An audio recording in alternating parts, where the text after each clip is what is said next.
we must believe in what we're asking for. I work with a team of 4 spiritual surgeons. I'll be honest, I very much was not expecting that. I wasn't even expecting to work in the physical mediumship in the way that I do. But I'm grateful, and I wouldn't have it any other way, because we have to heal on a spiritual level to help us on a physical level. We can help different conditions, we can help heal with spirit, but when we're working purely on the physical vessel, it's like putting a plaster and you're covering something up. We have to get to the root of the cause, and sometimes spiritual surgery is necessary, but it's not painful, and again, it's very healing. So when we talk about the mind, we talk about going to the subconscious, because the subconscious is where we can help connect in with people on a higher level, in the sense they let go. So to heal the physical, we must heal the spiritual. So both go tandem together and together. So I wanted to say that some weeks, spirit, my voice will go. It's not me, it's spirit. I will just continue to talk. And if my voice tends to go, it will either be to a loved one, or it will be because spirit are wanting to bring guidance forward. Again, when spirit want to talk, they just use my voice box. They don't need the rest of me. They don't need the rest of this body. They just need my voice box. So I will always allow, because I am truly, truly grateful that I know I work very uniquely, but I have my spirit team to very much thank for that. And my journey is amazing journey. We have ups and we have downs, but I've also learned through life experiences, and I'm not exempt from anybody else. I have been through some quite hard times in my life, but they taught me very valuable lessons. And because of that, I chose to help others. And I learned that when we help through the spiritual way, it is so much simpler, and people really get that benefit. So I hope you enjoy your journey with me, and I thank you for joining me. And I'm looking forward to this part of the journey together. So I am. So I see we've got Gina from Frederick in Colorado. Hi, Gina. How are you? I am doing very well. How are you? I'm grand. It's lovely to connect with you, Gina. Thank you so much for calling in. Gina, would you like me to connect and see who's here for you, please? Yes, please. Certainly. I want to talk about a father figure. I want to talk about a gentleman. I want to talk about heart. He talks about heart. He's around you a lot, and he talks about spades and digging. I feel he wants to talk about garden. He's just a yes. He wants to talk about the garden. He liked gardening. It was a calm place for him. It was a nice place that brought him into his own thoughts. Do you understand there's a grandfather figure around you? A grandfather. I had a 3 pathway actually, a step grandfather. Okay. So okay, but I also feel them. Okay, thank you. Do you understand? I also want to talk about your arm. Okay, arm. If it's not your arm, it's someone who has come forward with arm. They talk about arm. Someone has hurt their arm recently, and I want to say it's a muscle. It's to do with a muscle. And it kind of flares up back and forth, and it gives a little prop. I want to say tennis elbow, but it's like tennis elbow. Can you understand that, Gina? Not really. I mean, my elbow was hurting yesterday, but I just thought I left it moving. No, well, there you go. They will always be around us. They always know how we feel. And even if we aren't realizing and we've never met them, or, they know how we feel, they know what happens. But I want to say the arm is going to give more problems. Okay. And I feel it's what we would call here in the UK. I don't know what it's called in the US, but I want to say like tennis elbow. I feel it will give more problems, but it's muscular. It's to do with that part of the arm. Okay. Okay. You call it the same thing. Great job. Okay. So do you want? Can I ask? Do you understand? I want to talk about a cancerous condition or Mont's condition. I want to talk about a cancerous condition. I want to talk about a lady, and I want to go back into spirit. Okay, there's a lady in spirit coming forward, and she's making me aware of a cancerous condition. And I want to say, do you understand when we pass messages that could be for yourself or your partner or within your family circle? But I want to say, Mum. And it was about what now? It's when we pass messages, when we're receiving messages, we bring us, our family, our partners, or within that circle of friends, our connection. But I want to bring you to Mum. I want to talk about cancer condition, please, or zodiac. I want to talk about a condition. Okay. Are we there, Gina? Yes. Okay. That's fine. And I want to talk about the month of September. The month of September is very relevant. They're making me aware. And okay. Gina, are you happy to, I'm going to ask, are you happy to experience the physical? Experience the what? The physical interaction with your loved ones in spirit? Yes. Okay. Do you understand? I want to talk about the gym, and I feel somebody it's like too extreme, either do like too much or too less, but they go in bunch of time like that. They will go at it for quite intense, and then they take a break, and then they go back at it quite intense. Do you understand the message? I'm being told to slow down. Okay. I have to say to slow down. I want to talk about the lady in spirit. She's talking about birthdays, and she's singing the song Hallelujah. I feel she's quite faith was important to her because she sang it, but also she had quite a sense of humour, a very uplifting personality, and it was like she would have joked. Did she say Hallelujah if somebody finally got something or got that message? So are you saying my mother? Because my mother is or who is my grandmother? There's a mum figure coming forward, and she's just said to me, it could be my aunt. Okay. Yeah, it could be my aunt. Okay. She's the lady that's talking to me. There's a gentleman here, but the lady is the one who's doing the talking, okay? And she is talking about, did she play tennis or do you play tennis? No. Okay, I keep getting referred to the tennis. I'm not sure if she's taking me back to your tennis elbow or if there's a connection with the tennis, but I'll continue on. Okay, so if you just relax your arms, okay? If you put your arms nice and relaxed on your thighs, your palms facing up, and you choose, okay? And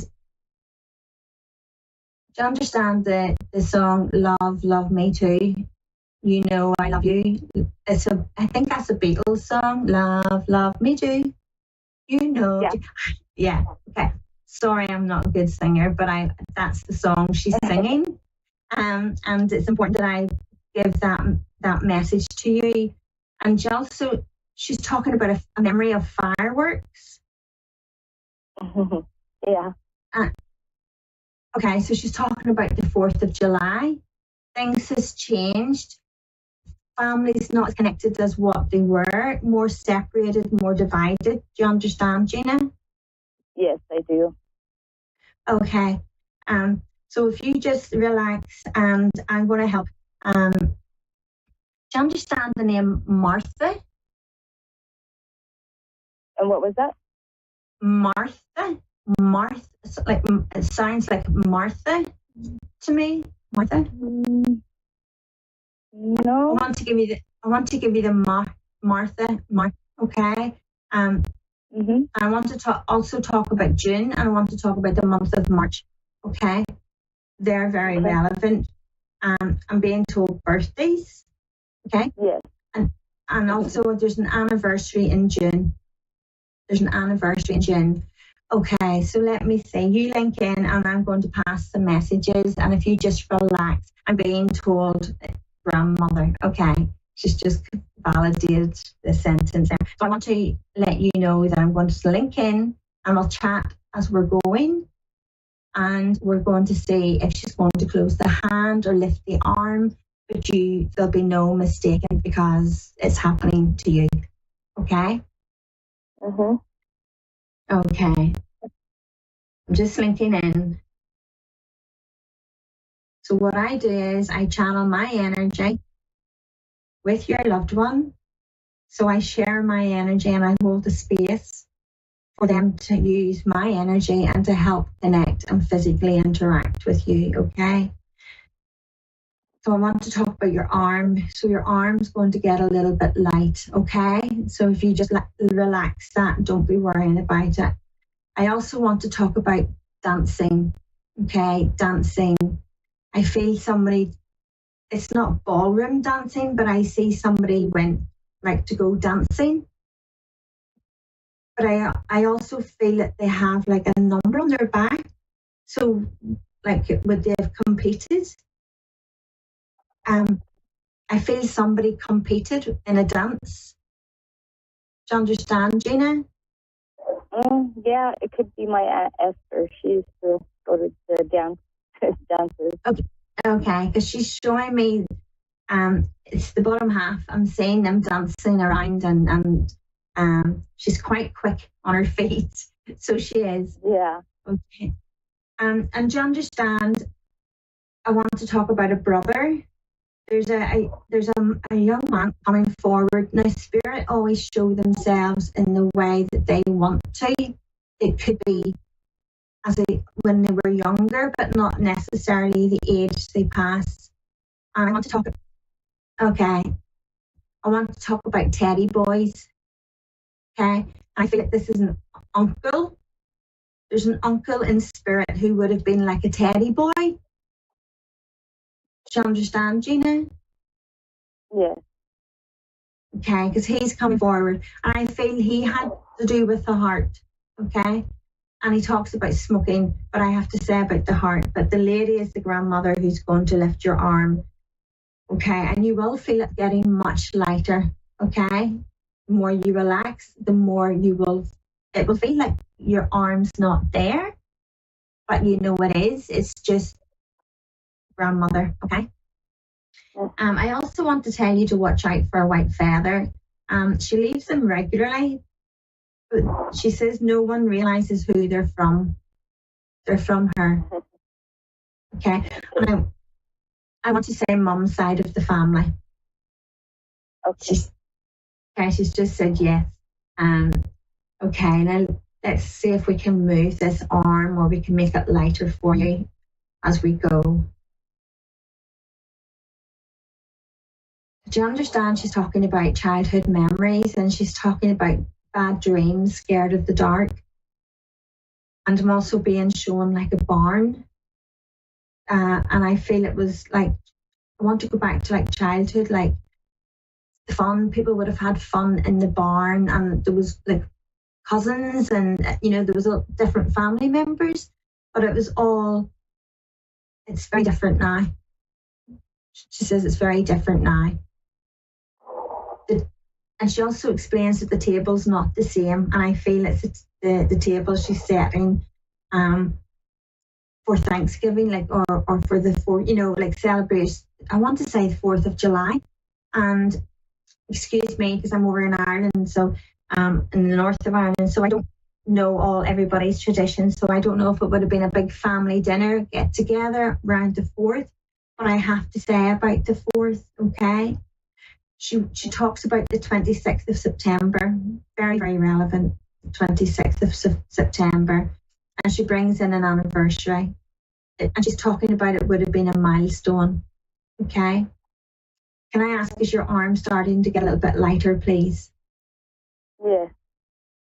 Okay, so if you just relax and just keep that relaxed, she's going to lift it, okay? So I'm going to help her lift it.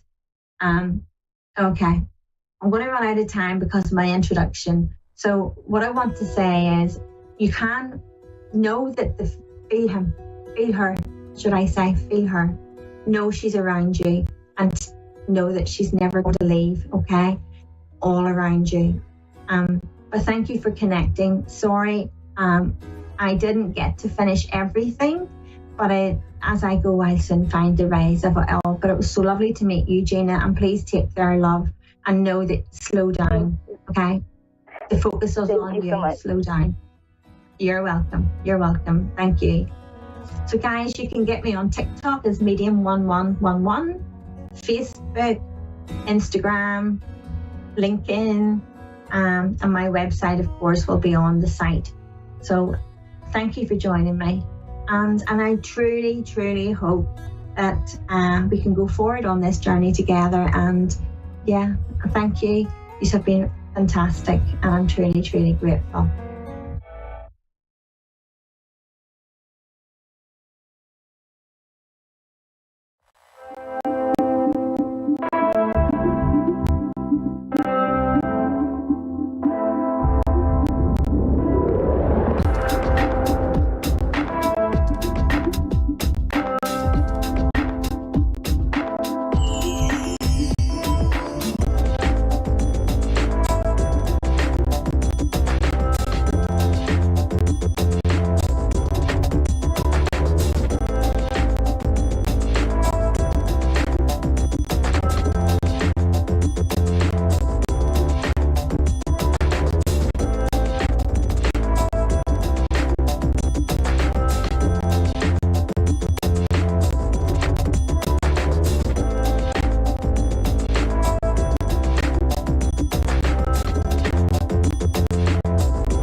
Psychic Radio, Earth's #1 psychic radio network, and watching Moonstruck TV, enlightening television. Welcome. Time for the Mini Medium with Stephanie Cowan. Live from tarotwithsteph.net. Connect direct. In North America, dial 888-454-2751. In London, 203-519-2158. In Sydney, dial 02-8488-3147. Or online, contact us through our Facebook page, facebook.com/psychic radio. Or one of our websites, askoneradio.com or moonstruck.tv. This is the Mini Media on A1R, the Ask One Radio Network. All right. Hi, guys. Happy Hump Day. Happy Wednesday. I'm your mini medium on the A1R Psychic Radio and the beautiful Moonstruck TV. I am sitting here trying to get myself centered and ready and focused because today's been a bit of just some crazy energy. So hopefully tonight we'll be able to feel that energy, but maybe not so chaotic and not so crazy. So already having some things going on with electronics and phones and whatnot. So I think we're getting pretty close to that full moon. So that can very well be the case. But anyhow, it's so fun to be here today and just kind of can't wait to see what tonight brings as usual. So lots of interesting readings I've had for the last week or so, even so much so that there's some reason that the veil between us and our spiritual world is very thin right now. So messages from your loved ones in spirit have been really just amazing and so validating for my clients. So I'm hoping that today we get that beautiful same energy. And I also, for those who maybe also follow me on my Facebook page or on my YouTube, last week I was finally able to get my YouTube channel working and figured out how to stream to from YouTube to my Facebook. So tonight I'm going to be doing the same. And so at 8 p.m. Mountain Time, I will be streaming from my YouTube, which is Mini Medium 75.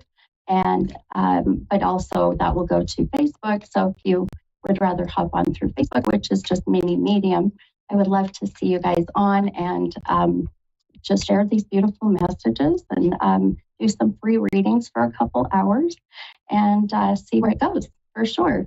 But we're going to start out with the affirmation. So I haven't had my affirmation cards for a little bit. And I thought, I need to pull these out. And I love these just because the affirmation is really, ultimately, it's a promise to yourself. You're going to affirm that whatever this card says, that it is going to fit into your life and you're going to make it happen, right? So kind of like a manifestation, but more or less just a statement. So as some of you may know, the numbers are very important to me in readings, and I'll get numbers throughout the day, which really will connect with either loved ones in spirit, giving me numbers of validation of who they are or who they're about to connect with, whether on my podcast or on my Facebook Lives on Wednesday nights, or other readings that I do as they come in person or Zoom or what may be. And so today, it's been a very interesting group of numbers, but I noticed the common number between all of them is the number 9. Now, I know 9 is going to be pretty broad, and I feel like we all connect to that number. September, the 9th of a month, is the age of 9 years ago. So I know that one's going to be what I call a vanilla, validation. So I asked for this soul who I have felt. I've had a beautiful spirit with me today, as they always do on Wednesdays. So Tuesday nights, I'll have these crazy dreams, and then Wednesday, they'll come through and validate even more. And so with the 9, I got the number 36. Now that's a little bit more, narrowed down, more specific. So for me, that number is going to be the age of 36, March 6th, where 3 and 6 come in. It could be someone born in 1936.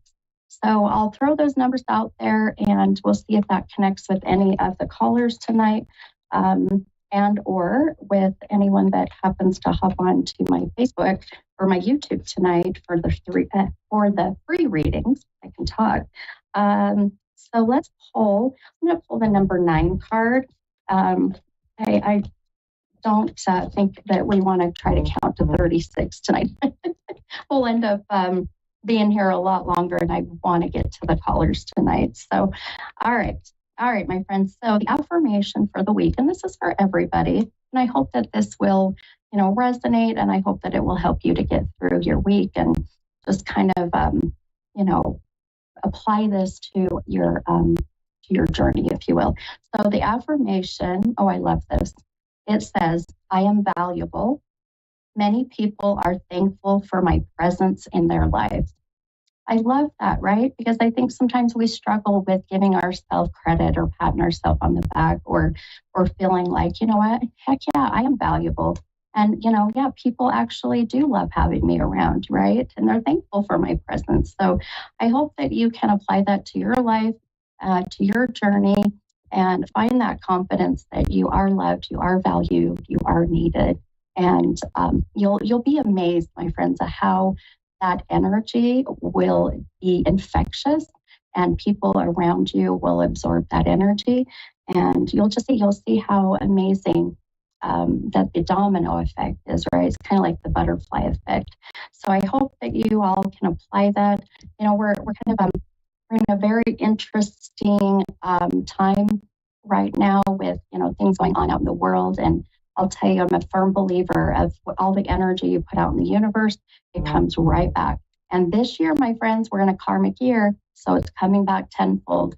So if you put out that beautiful, good, positive energy as best as you can, well, then the universe, she's going to pay it right back to you, and it's going to come back twice as much. So try to keep things as positive and with love and light that you can.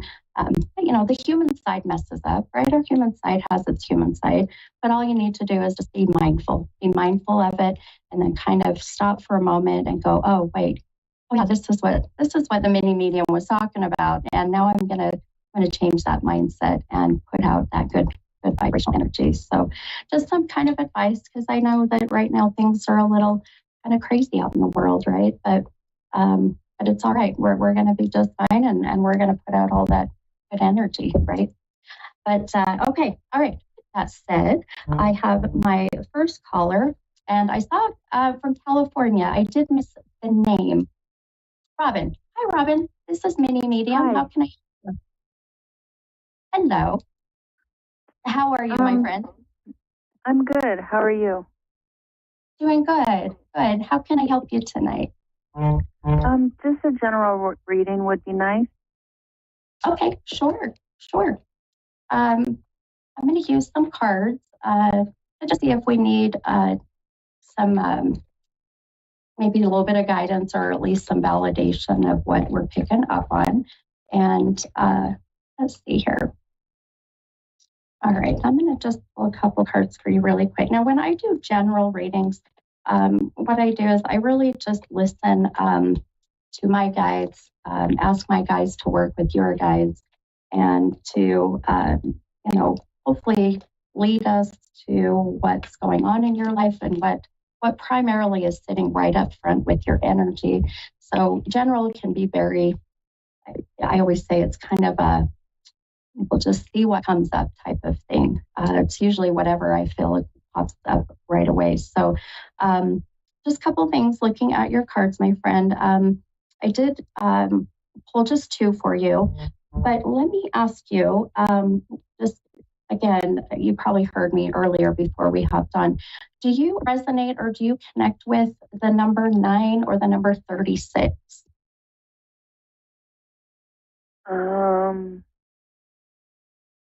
So 9 will be like September, the 9th of a month, 9 years ago.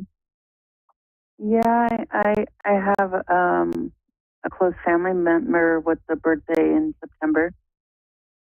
Okay. Um, and I feel like when I just was getting ready to connect with you and go in that general sense, that number came up again, which is where I have to listen to it being a connection with whoever the 9 or the 36 is connecting to. So I will kind of put that to the side for a moment, see if that kind of meshes. But some things that I really feel I'm looking at with you, you, without a doubt, my friend, within the last within the last month, if not even less than that, I feel just a lot of new decisions coming up, a lot of changes. I feel like there's been some decisions that you've had to make or are about to make.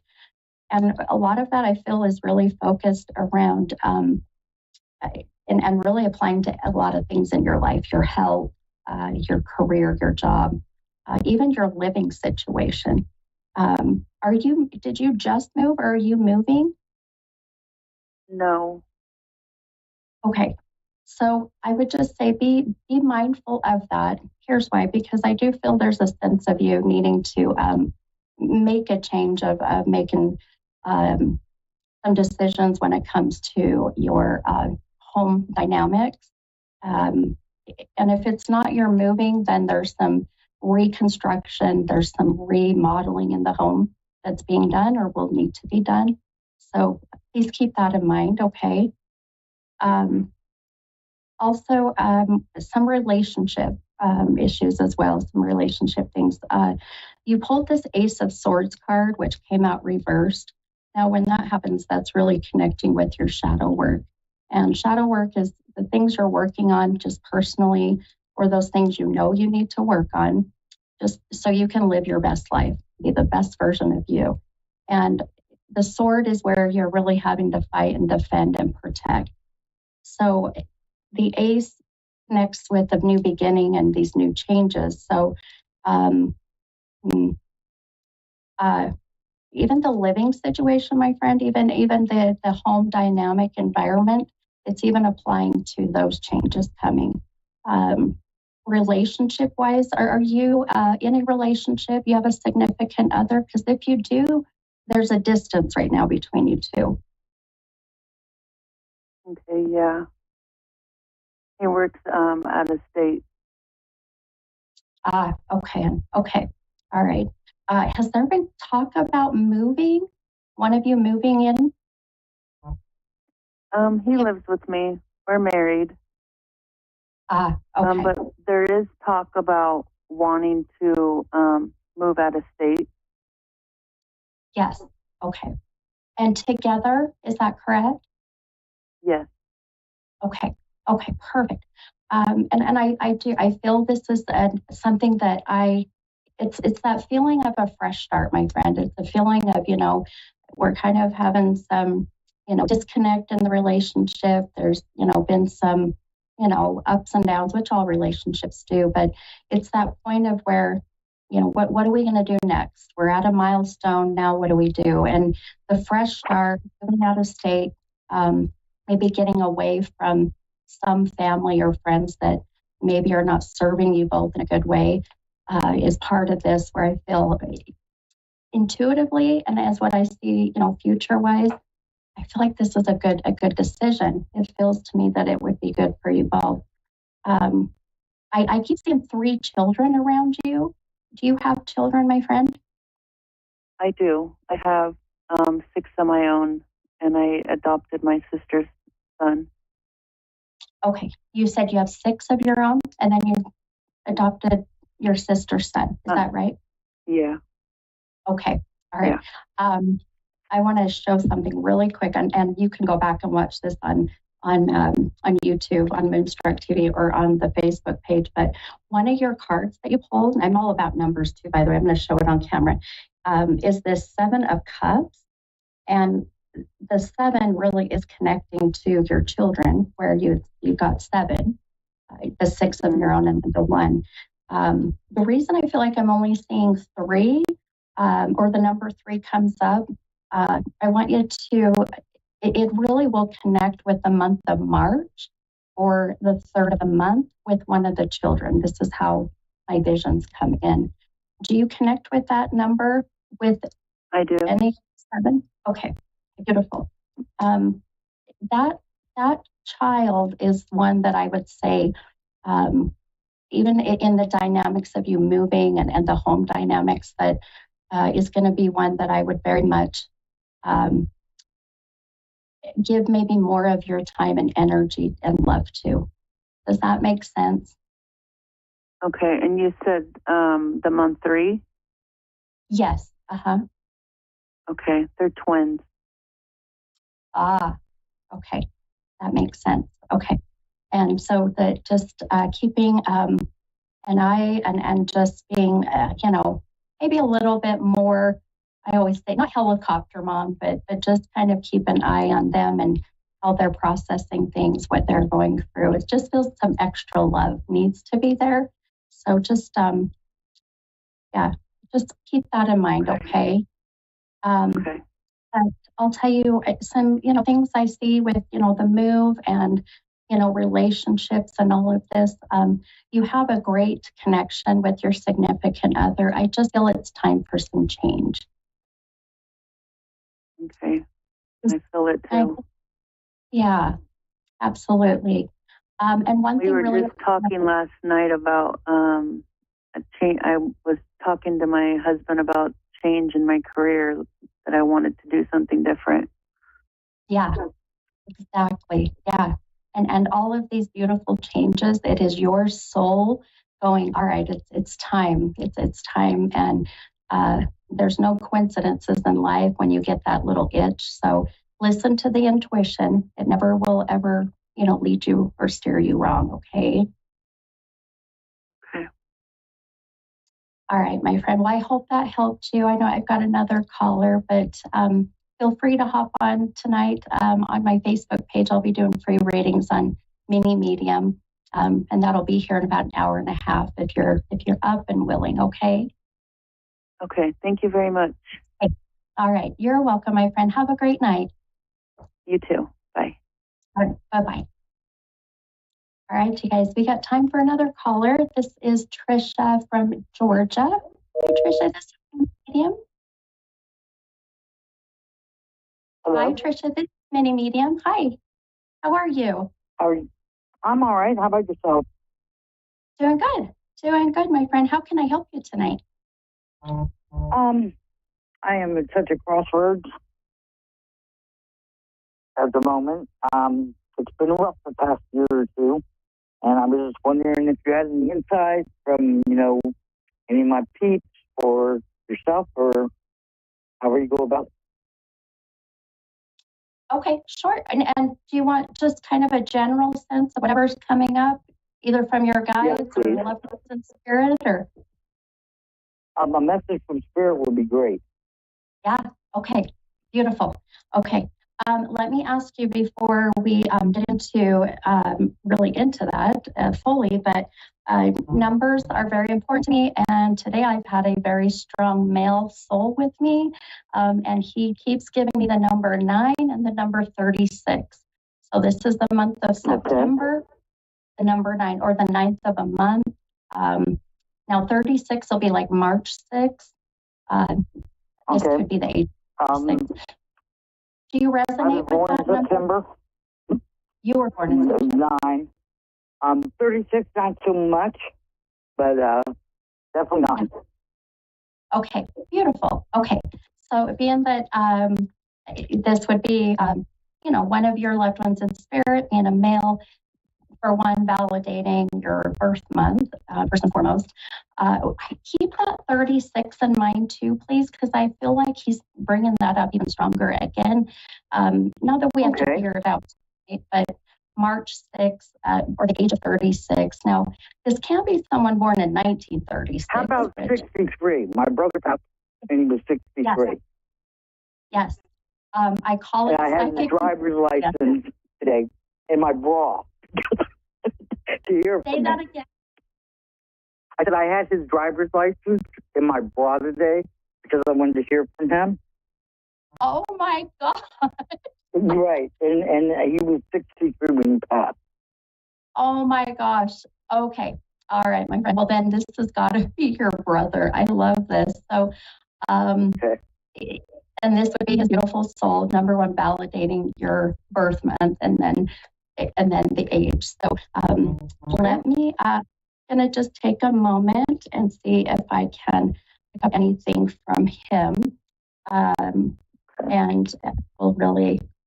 Okay, I'm going to do a little bit of. I'll be quiet here for a minute, but. That's fine.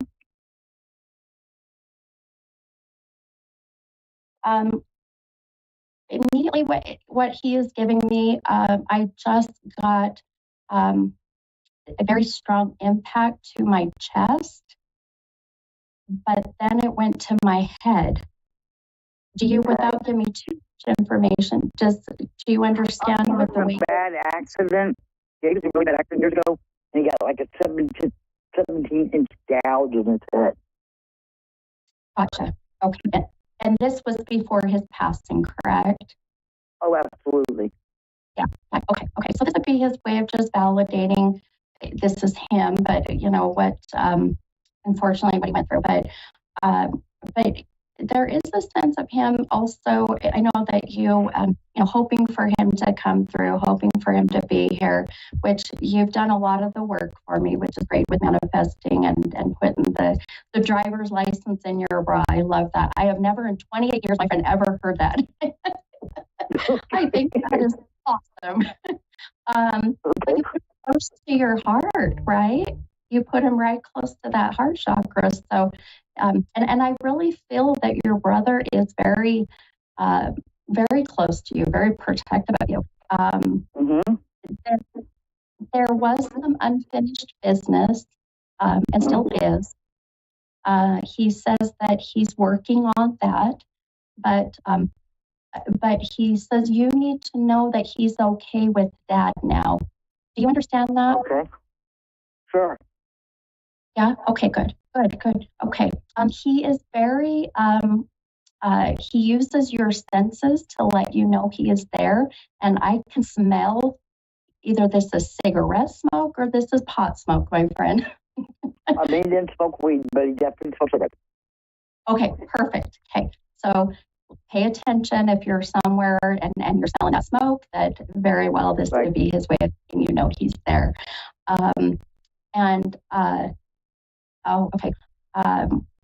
He's wanting to mention the new baby that just came in. He's shown me the new baby, or someone just announced pregnancy. No, but my niece has a 1-year-old, soon to be 2-year-old, and I'm living there now. Oh, okay. And you're living with them? Yeah, I'm living, so she was 1 when I got here, so that's a new baby. Gotcha. Okay. So his way of just validating that he's with you and he sees, what you're doing through life. He does say that he's showing me that you have got to get into have your like a stress test done, my friend. So the heart, the blood pressure. He's a bit worried about that. He says he's struggling. I'm not, but I'm going to the doctor the 24th. Oh, okay, perfect. Okay. And are they going to be kind of doing that kind of check for you?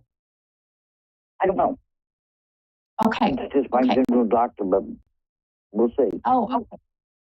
Okay, fair enough. So I would say he's, wanting you to mention this if it's not mentioned in your appointment, okay?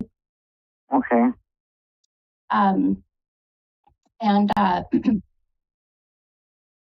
Would you understand when he is, he's mentioning that you, there were some items left behind when he passed that did not get to the right people? Yeah. Okay. He says it's okay. He doesn't want you to be upset or put too much more energy into this, anger, whatever it may be. But he sees this and knows that things will work out the way they're supposed to, if you will. So just kind of just sit back and let it write itself out, per se. Okay.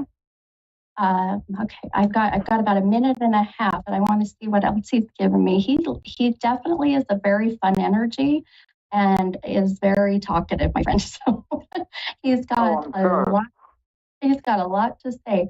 But I think really his biggest message for coming through for you is the health, and to watch your health, because he is a little concerned about your heart, your lungs, the blood pressure, yeah. But also, he says he has no unfinished business with you, and that he wants you to know that. Okay. Okay. All right, my friend. Well, I hope this gave you some peace, and look at you. You manifested your beautiful brother coming in, and I hope this gave you some comfort. It did, and thank you for all of your wisdom and help. You're so welcome, my friend. It's my pleasure. You have a beautiful night, okay? You too. Thank you. Okay, you're welcome. Bye-bye. All right, my friends, that's a wrap. That's another great episode of the Mini Medium, and I will see you guys next week, Wednesday. Have a great night. Bye, guys.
Psychic Radio, Earth's #1 psychic radio network, and watching Moonstruck TV and Lightning Television. Welcome. Time for Psychic Paths with Suzanne Marie. Live at PsychicPaths.com. Connect direct. In North America, dial 888-454-2751. In London, 20-351-92158. In Sydney, dial 02-8488-3147. Or online, contact us through our Facebook page, facebook.com/Psychic Radio. Or one of our websites, AskOneRadio.com or Moonstruck.tv. This is Psychic Path on A1R, the Ask One Radio Network. Hi, everyone. Welcome to A1R Psychic Radio. I am Suzanne Marie, and I will be here for a little bit. I am a clairvoyant and light trance medium, and you can find me on Facebook, and you can Google Psychic Paths, and just if you're interested in a reading with me, I would really, really love to be able to bring peace and comfort where I can. So we are in July, and we are going into Leo season. So is everyone ready? That's a very, very good fire sign. And there's a lot of loyalty to that, and a lot of courage, and a lot of So I'm excited about it, and I hope everyone is doing well and feeling loved and safe. And I hope this time of the year that everyone is being very, very gentle and focused on your well-being for summer. Do the things that you need to do for your health and your well-being, mentally, emotionally, physically, spiritually, because you are important and you matter. So see my little kitten over there? That's Breezy. So I hope that you are taking good care of yourself. We all need to do that. So I hope I get a really good caller. You can see me here every Wednesday. And thank goodness for A1R Psychic Radio for the ability to do this online. Yeah, when I think of things that I want to talk about, I've only got a short window. One of the things I did want to talk about is, what do you ask a psychic or medium? And it's very, very appreciated if you ask direct questions instead of never-ending questions, because we're so full of energy coming at us simultaneously, and we're busy discerning what we're getting. Don't do an open-ended question.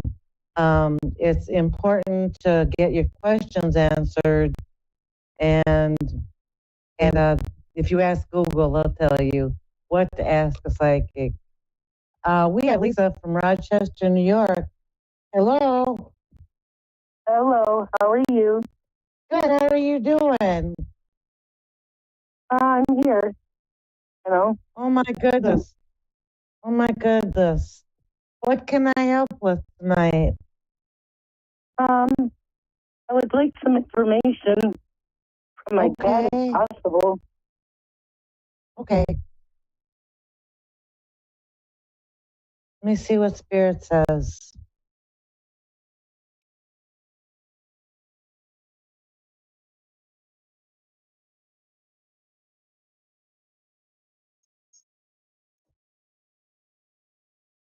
There's a man coming through, and he's not thin. He may be average or husky, and he has the energy of getting things done. He's got a strength about him. I don't think he's too happy about coming through, but that's me. That's probably just because of the clairvoyance. Okay.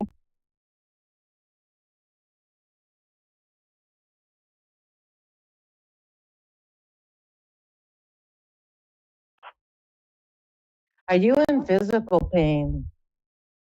He feels a worry for you. My breathing. Okay. Let me talk to him for a second. And I've lost my voice for 2 weeks, and I don't know why. Oh, honey, take care of yourself however you can. Okay? Yeah. It's very, very important that you take care of yourself. Did your father have a thing to do with machinery? Because He used to work in factory. Yeah. he's showing me machines. And when he talks about his passing, he talks about something from the waist up. He don't want to be honest with me, but he says it's something from the waist up. So it could be the lungs, the heart, but he's just not very open to me. What would you like to ask? This thing going on with my uncle. I need some answers. It's his twin.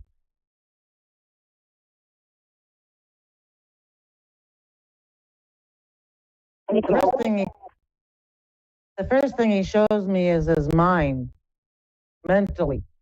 Is there something going on mentally with your uncle? Because he's showing me mentally. And he's showing me that there's a closing off of him. Either he's closing off from other people or other people are closing off from him. Do you know what I'm saying? I'm possibly closing him off because he's so mean to me. after my dad I died. feel like, yes. He told me because I had my dad cremated that I burned my dad up. And he's been very mean to me about it.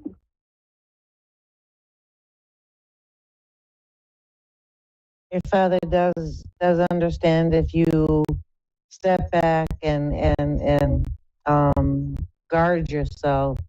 He's telling me there's a mental problem. Excuse me. I'm having problems breathing. He's saying it's mentally, and it's not going to get any better. I have a feeling that it's like Alzheimer's or dementia, or as he's in the beginning stages. And he's unhappy. But because you're unhappy, you don't make other people unhappy. Well, since my dad passed in May, on the 18th, my aunt had a heart attack. She's, Wow. which is his sister-in-law, which is his twin brother's wife. Hey. My cousin stole money that my dad had put aside, and he stole his father's car. And my uncle's been in hospital 3 times since May 18th. So I can see there's a lot going on. You know, Yes. and I just want some answers. I don't know what to do because, you know, I want to help, but I don't want to be abused in the process. Right. It would be to step back emotionally, if you can do that. That's the impression I'm getting, is that if you want to be helpful and empathetic with everyone, you have to step back emotionally. You can't save them. You can't stop what's happening with them, but you can give them what you have with your emotions and still protect you above all else. It's just been a long process. You're absorbing everything that's going around, except and instead of being an observer. Do you know what I'm saying? You're not just observing all of this. You're absorbing it, and you need to stop absorbing it. It's not yours. You have to figure out what's yours and what isn't. Even when you care and you love them. Right. That makes it rough. So. Yeah. If you absorb it, it becomes yours. And then you carry it around. And it doesn't help them or you. It just burdens you. And so when go ahead, honey. I'm also a caregiver, so it's kind of hard. You know? I think when there comes insults or things that are mean or things that are out of left field, is it yours or is it them? And if it's theirs, just emotionally give it back to them. Hey, that's them. That's not me. If you're going to continue caring, you have to know what's yours and what isn't. And you can't save them, honey. I know you do want to. There's a part of you that's got a great big heart, and you wish everyone would be okay. But this isn't happening that way. It seems to be a very challenging time, and it will continue to be. Not for you, though. I do see some good things happening to you in September, health-wise. Oh, wonderful. Wonderful. I think maybe I'll get my voice back. I hope so, honey. I hope so. I do see. I feel like thyroids or something. I see a new doctor involved. So I hope that is what's being helpful. A new doctor, a new set of eyes. I think you need someone with a fresh pair of eyes. So do you understand what I mean about absorbing and observing? I do, and I have a tendency to take on everybody else's stuff. It's going to take practice to start. And I promise it gets better and it gets easier. You have a great big heart and you've always felt other people's stuff. Always felt other people's pain. You just got a great big heart. But Spirit is saying, just go back to observing and don't absorb whatever else is going on. Okay? Okay. All right, I appreciate that.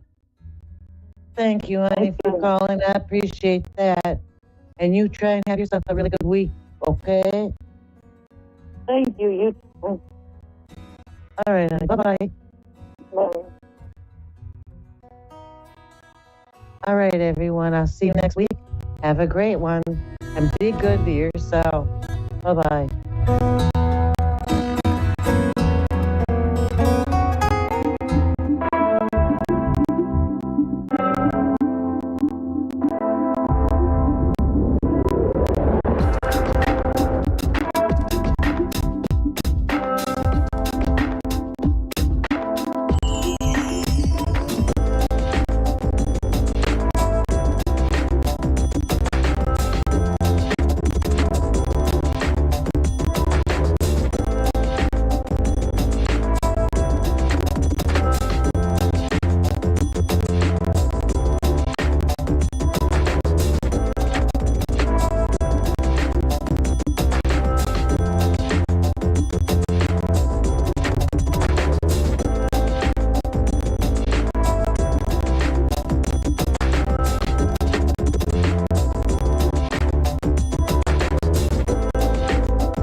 You're listening to A1R Psychic Radio, Earth's #1 psychic radio network, and watching Moonstruck TV and Lightning Television. Welcome. Time for Psychic Paths with Suzanne Marie. Live from PsychicPaths.com. Connect direct. In North America, dial 888-454-2751. In London, 203-519-2158. In Sydney, dial 02-8488-3147. Or online, contact us through our Facebook page, facebook.com/psychic radio. Our websites, askoneradio.com or moonstruck.tv. This is Psychic Path on A1R, the Ask One Radio Network. Welcome to A1R Psychic Radio. I am Suzanne Marie, and I am here to do a reading tonight. I hope that everyone is doing well and that everyone is feeling loved and safe and cared about. I am a clairvoyant and a light trance medium, and if you'd like to check me out or if you like what you see, check me out on psychicpaths.com or visit me on my website, Facebook. So today is Wednesday and we're going for Independence tomorrow in America. And so I hope everyone has a lovely holiday. I hope that everyone is being very, very gentle and kind to yourselves. This is very, very important. I hope that you're getting and giving yourself what you need. You cannot give from an empty bucket, an empty jar. And so you do really, really need to go ahead and be kind to yourself, whether for 5 minutes or one. All it takes is to be gentle with yourself. Sometimes we are harsher on ourselves than anyone else. And so maybe you can just look at that and tell yourself what you think of that. We have so many messages going on in our head, and most of them, from what I can tell, are pretty mean to the people ourselves, worse than anyone else. So if you can just be kind and watch your thoughts being directed at yourself, I think that things will get better. I think that's a positive direction. And as far as that goes, the mind is a powerful part of us. And so if you think something and you're dwelling on it, the universe is attracted to that and will give you what you've been dwelling on. So if you're dwelling on anything negative about yourself, that's what you're attracting. We have Jessica from Colorado. Hello. Hi. Hi, how are you today? Good. How are you? Good. What can I help with tonight? I was just kind of hoping for maybe a general reading. Okay. Let me see what Spirit says. Okay.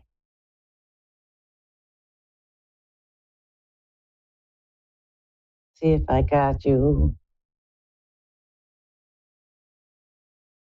I'm trying to connect to you. Do you have a very energetic and positive attitude? Most of the time. It seems like you're very, very upbeat and optimistic, is what I'm sensing. Yes, most of the time. So are you busy organizing or are you moving?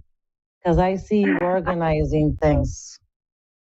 Yeah, I'm refinishing a basement. Oh, okay.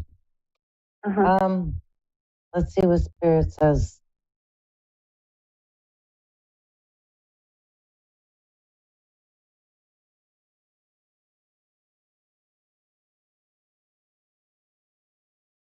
So I getting the symbol of a tree branch. I'm quite not sure what that is. Are your parents alive? Yes. It seems like an ancestor is trying to say something, but in the most subtle of ways.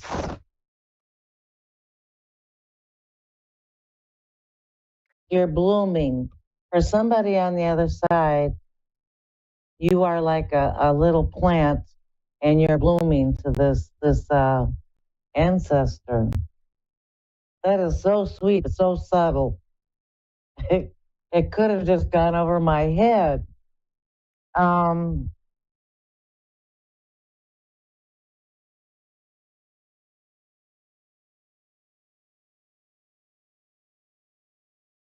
Do you have a long family branch of your family?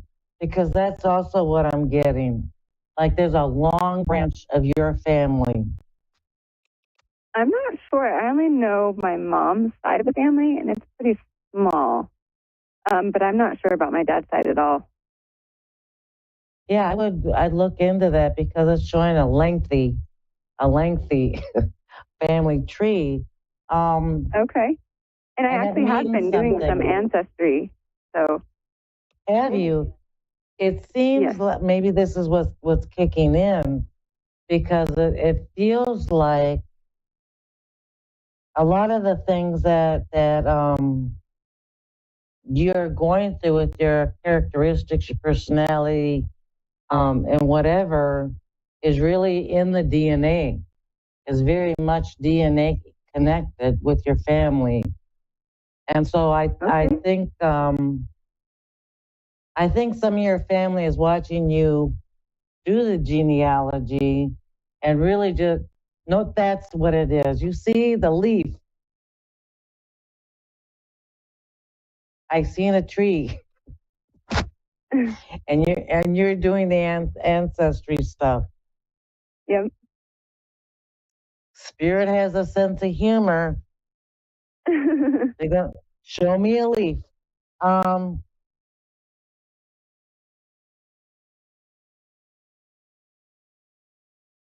So as far as your feelings, your emotions, and your thoughts, I'm getting from spirit that you're holding on to something, like you're looking forward to something, and your thoughts are really manifesting it. Is there something special that you want in the next 3 months?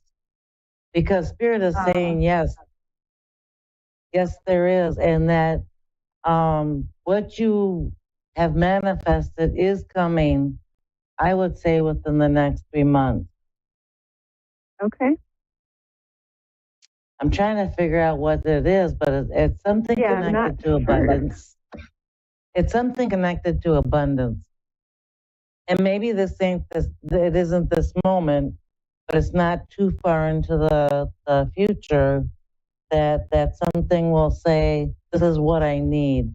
And so Spirit is telling me that when you come upon wanting something and wishing for something to be fruitful, that it's exactly what's going to happen. And Spirit is telling me that you have really, really good karma. You really have a good heart, and I sense that you've always had a good heart. It's almost like you were born knowing what goes around comes around, because that's how Spirit says you are. I have always kind of thought that way, for sure.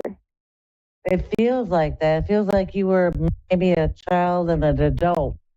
Were you an adult child? Yeah, kind of. And I was an only child, so I was always with my mom and her friends. And yeah. So, yeah, that's what I get. Do you have anything specific you would like to ask me? I don't think so. I've just kind of felt stuck lately. You're gonna be okay. I feel like emotionally, and mentally and spiritually, things are going to be okay. And I think that's right, like next week. You might feel stuck, but it's going to be okay, and it's going to let go. It's like a dam breaking for you, because you have been stuck, it seems like. You just don't feel like it. You are kind of stuck. So it's going to work out. It's going to work out. Take a deep breath. You've only got a few more days to go with that. Awesome. That's really what I wanted to hear. Is that what you've been manifesting? Maybe, yeah, actually. Okay, well, I get from Spirit you're going to do good. You're going to break through this dam, and you're just going to go on and have a really wonderful summer. Awesome. Yes. All right, honey. Thank you so much for calling. Thank you so much. Yes, have a great day. You have a good night. Thank you, everyone, for coming and joining me and listening and calling. A1R Psychic Radio has the best readers, and I will be here next week. Please, everyone, take care of yourselves and each other. All right. Bye-bye. Amazingly accurate, clear answers to any question. You'll love Suzanne Marie readings. Clairvoyant reader and spiritual light trance medium. Tarot is used for spirit confirmation. She's been a spiritual reader for 30 years and would love to be able to bring accurate, clear, visionary readings for those who seek answers. Available online and phone. Call 320-455-2303 or email readingsbysuzanne@gmail.com. Suzanne Marie. Check her event page for specials.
Psychic Radio, Earth's #1 psychic radio network, and watching Moonstruck TV and Lightning Television.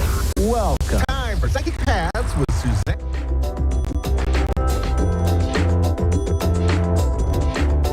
Listening to A1R Psychic Radio, Earth's #1 psychic radio network, and watching Moonstruck TV and Lightning Television. Welcome. Time for New York City Celebrity Psychic with Perry Lyons. Perry Lyons. Live from PerryLyons.com. Connect direct. In North America, dial 888-454-2751. In London, 203-519-2158. In Sydney, dial 02-8488-3147. Or online, contact us through our Facebook page, facebook.com/Psychic Radio. Websites, AskOneRadio.com or Moonstruck.tv. This is New York City Celebrity Psychic on A1R, the Ask One Radio Network. Hello, my church ducklings. This looks really strange. I'm very happy you're here. Very, very happy. Why am I dressed like a 1940s starlet? I don't know. Something just came over me. Maybe I'm possessed. Maybe not. Okay, I'm very happy you're here. I'm Perry Lyons. This is Perry Lyons, New York City Celebrity Psychic, which could mean either I work with celebrities or I'm a celebrity. Probably number one, except I was in Maryland and I was at the polling. There's a political event and I met the governor and his mom was there. His name's Les Brown. And she said, I know you. I'm like, you do? She said, yes. You're the psychic lady who had the piano fall on her head. For those of you who don't know, I had a piano fall on my head about 12 years ago, which made me more psychic, but less comfortable. It could have been worse. Could have been an anvil. But long story. Anyway, that's why I'm dressed like a 1940s movie star, but mostly because it's fun. And whenever I start to get a little blue or low energy, I ask myself the following question. What would the happiest woman in the world do right now? And then I do that. It works amazing. So we're about to do psychic weather. First, I'm going to take a big swig of, this is pure vodka. By the end of the show, I should be speaking Serbo-Croatian. Sounds like it is pure vodka. Backwards. There goes that joke.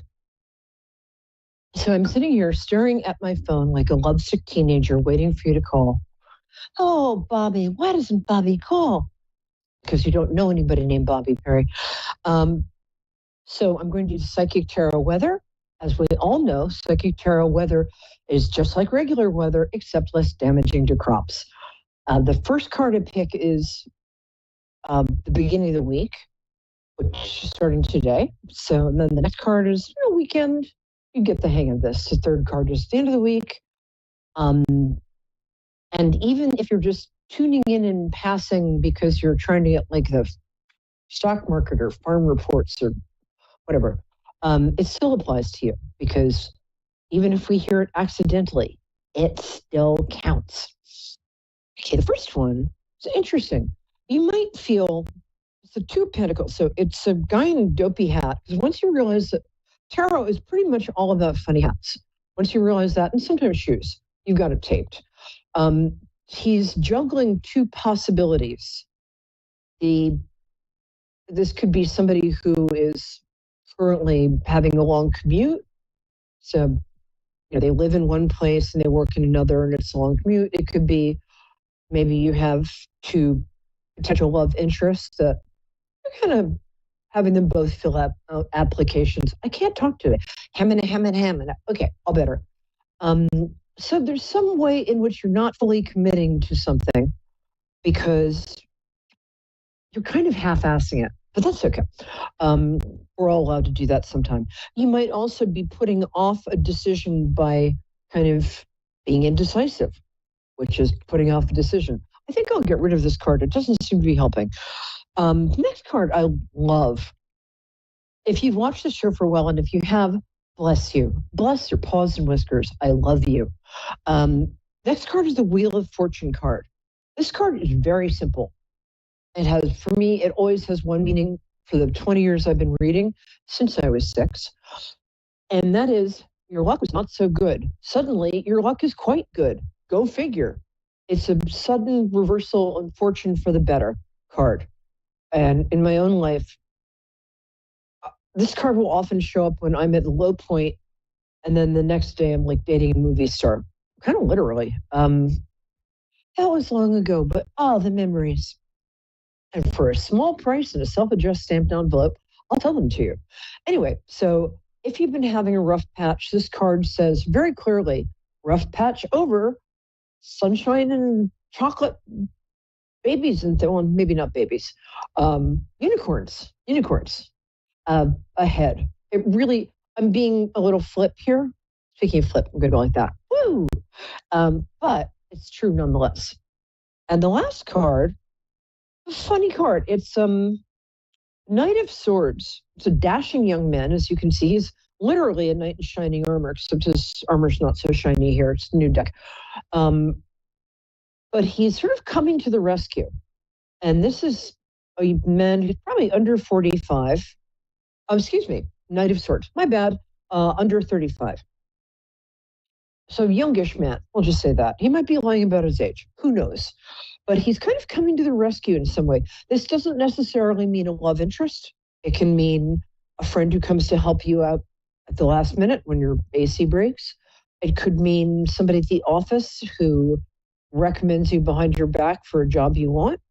But it could also be romantic. It could be somebody who is kind of coming towards you in a dashing way, in an enthusiastic, kind of manly, knightly way.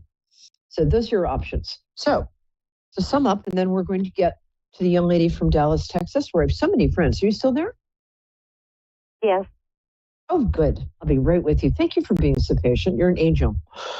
So the first card is you're kind of got 1 foot in 2 camps. That's 2 feet for a total of 2. Yes, right. That's anatomically correct. So it's time to pick one and kind of make a decision. So the second card is your luck hasn't been very good. That's about to change for the better noticeably and almost overnight. And the third card is a helpful energy. This can also be, since swords are air signs, Gemini, Libra, or Aquarius, who's coming in to help you in some way. Who knows? Okay, I do. Actually, that's the whole point of the show. Hi, tell me your name again, because my producer flashed it on the screen so fast I didn't see it. My name is Jenny. Oh, I love that name. It's so romantic. There's something so romantic about that name. And I like to connect to people through their birthdays. So when is your birthday? December 4th. Oh, Sagittarius. Woo! We love those. We do. Sagittarius well, we have our is moments, you know. you do. You're kind of the truth, the blunt force truth tellers of the zodiac, and you're very funny. I've never met a Sag who wasn't funny. Also, yeah, we tend to have a dry wit, you know. Yes, exactly. Well, it's funny. Sagittarius is a very good, what I call truth radar, truth inner bell, a BS detector, if you will. And people who are very good at truth are usually very funny. So how can I help you? I already like you. Well, I need some guidance about my job. Uh-oh. Do you want to stay there? No. Yeah, you're not appreciated there. Weird. Oh no, it's brutal. It is brutal. It's so weird. It's like it's like being in kind of a den full of enemies. It's weird. It's like me and my housing association here. They just don't get you. And the thing is, you're wonderful. You're more than normal. You're delightful and charming and kind and generous and always trying to help them out. And they're just like, talk to the hand, lady. I don't get it. Get out of there. Let me see. I'm actually gonna pick. Like, what? Do you see anything new for me in the? I can't have downtime. You know what I'm saying?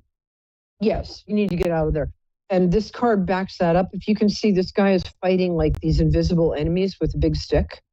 And that's somebody who, for some reason, is finding himself under attack. So that's you right now. That would be me. That would be you. Except he's wearing a tunic, and I don't think you are. Oh, there's going to be, so you've got a change coming up. The hanged man doesn't actually mean that you're going to hang by one foot. Although, knock yourself out. If that floats your boat, go for it. But this does mean that you're coming to some sort of realization. In a way, this job has been useful by teaching you what you don't like and what you won't put up with. And I think the amount of disrespect you're putting up with here is just that's not going to. You want me to come over and frown at them for you? Would that help? I'm very tall. They'd be scared. This is interesting. Well, I mean, what have I done? I mean, these people, nothing. There's a chick there that she hated me the minute she saw me. And it has gone downhill from there.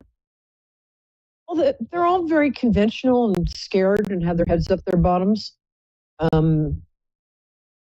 I'm no threat, trust me. I'm not. Yeah, but you are, because you live in your truth. When you kind of live, you're very authentic and you're very generous, spiritually and emotionally and physically. I mean, that makes it sound like I think you sleep around. That's not what I meant. But you give somebody the shirt off your back. I mean, then you'll be cold. So don't do that. But they're threatened by your authenticity. They're very kind of conventional, small people. I'm sorry, but they are. Funny. I'm going through a similar thing. Very in depth. A lot of different software. You know what I'm saying? And they basically have kind of refused to train me. Yeah, you're too good for that place. And here's the thing: the justice card means that you're going into a job where you are going to get what you deserve in a good way. It sounds like I'm saying you're going to get what's coming to you, young lady, but I actually mean that. Sorry, I just turned into my mother for a minute. But justice card means you're finally getting positive recognition and attention and appreciation. This is where you're going. And I'm wondering, I'm trying to figure out what you do. Hold on. I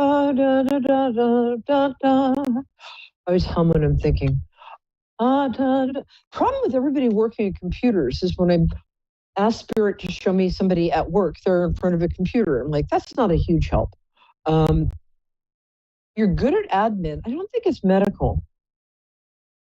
You do something. I've never been in medical. I've just always been, an admin assistant in one form or another. No, admin is where I got. No, I was saying you don't do medical. That's not.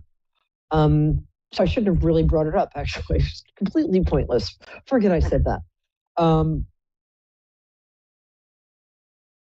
Dallas, there's a lot of high-end offices. I would think bigger. I would find a company that has a lot of money and go there and tell them they need you, or go on LinkedIn and tell them that way. But you've got a really good resume. You're on top of all the latest programs and tech, which you said. You, with the exception of this office, and that's not your fault. This is not your doing. No.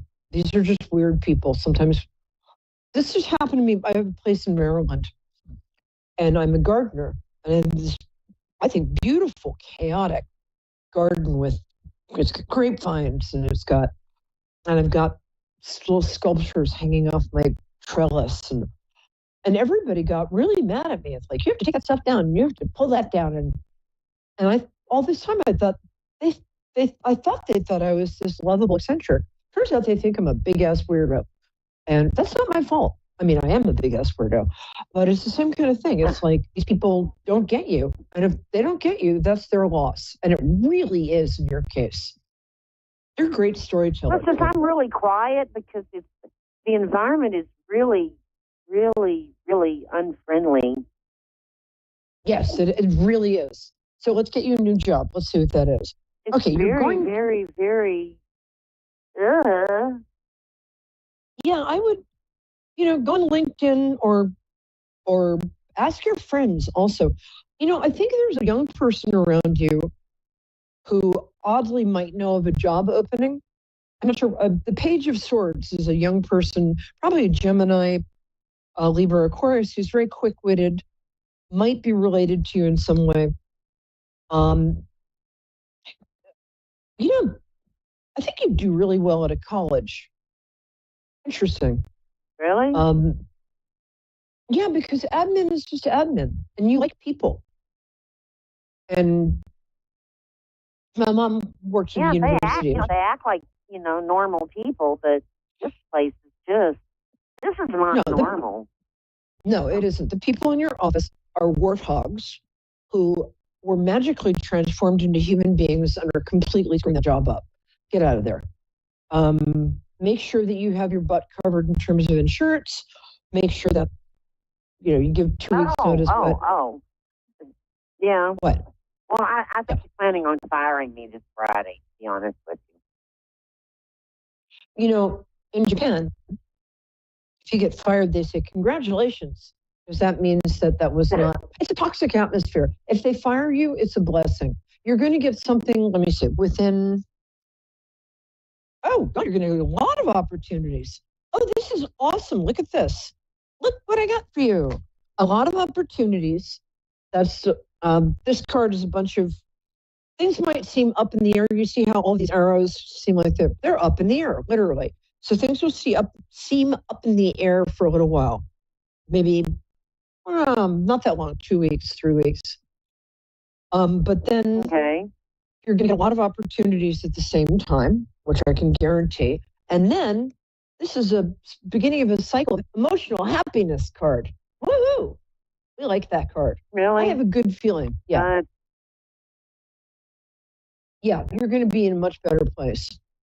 I hope so. Like, yeah. So do you see any love coming at me, or that's just completely out of the question nowadays? Oh, for Pete's sake, woman. It's interesting. People think that you have to be like gorgeous to land a man at our age. You don't. You just have to be interested in what the other person is saying. And I think you're very attractive. I'm not saying you're not gorgeous, but you have a great personality. Oh my gosh, look at that. Okay, I picked the Lover's card. That's a big deal. Oh, Lord. Let me see what I'm getting.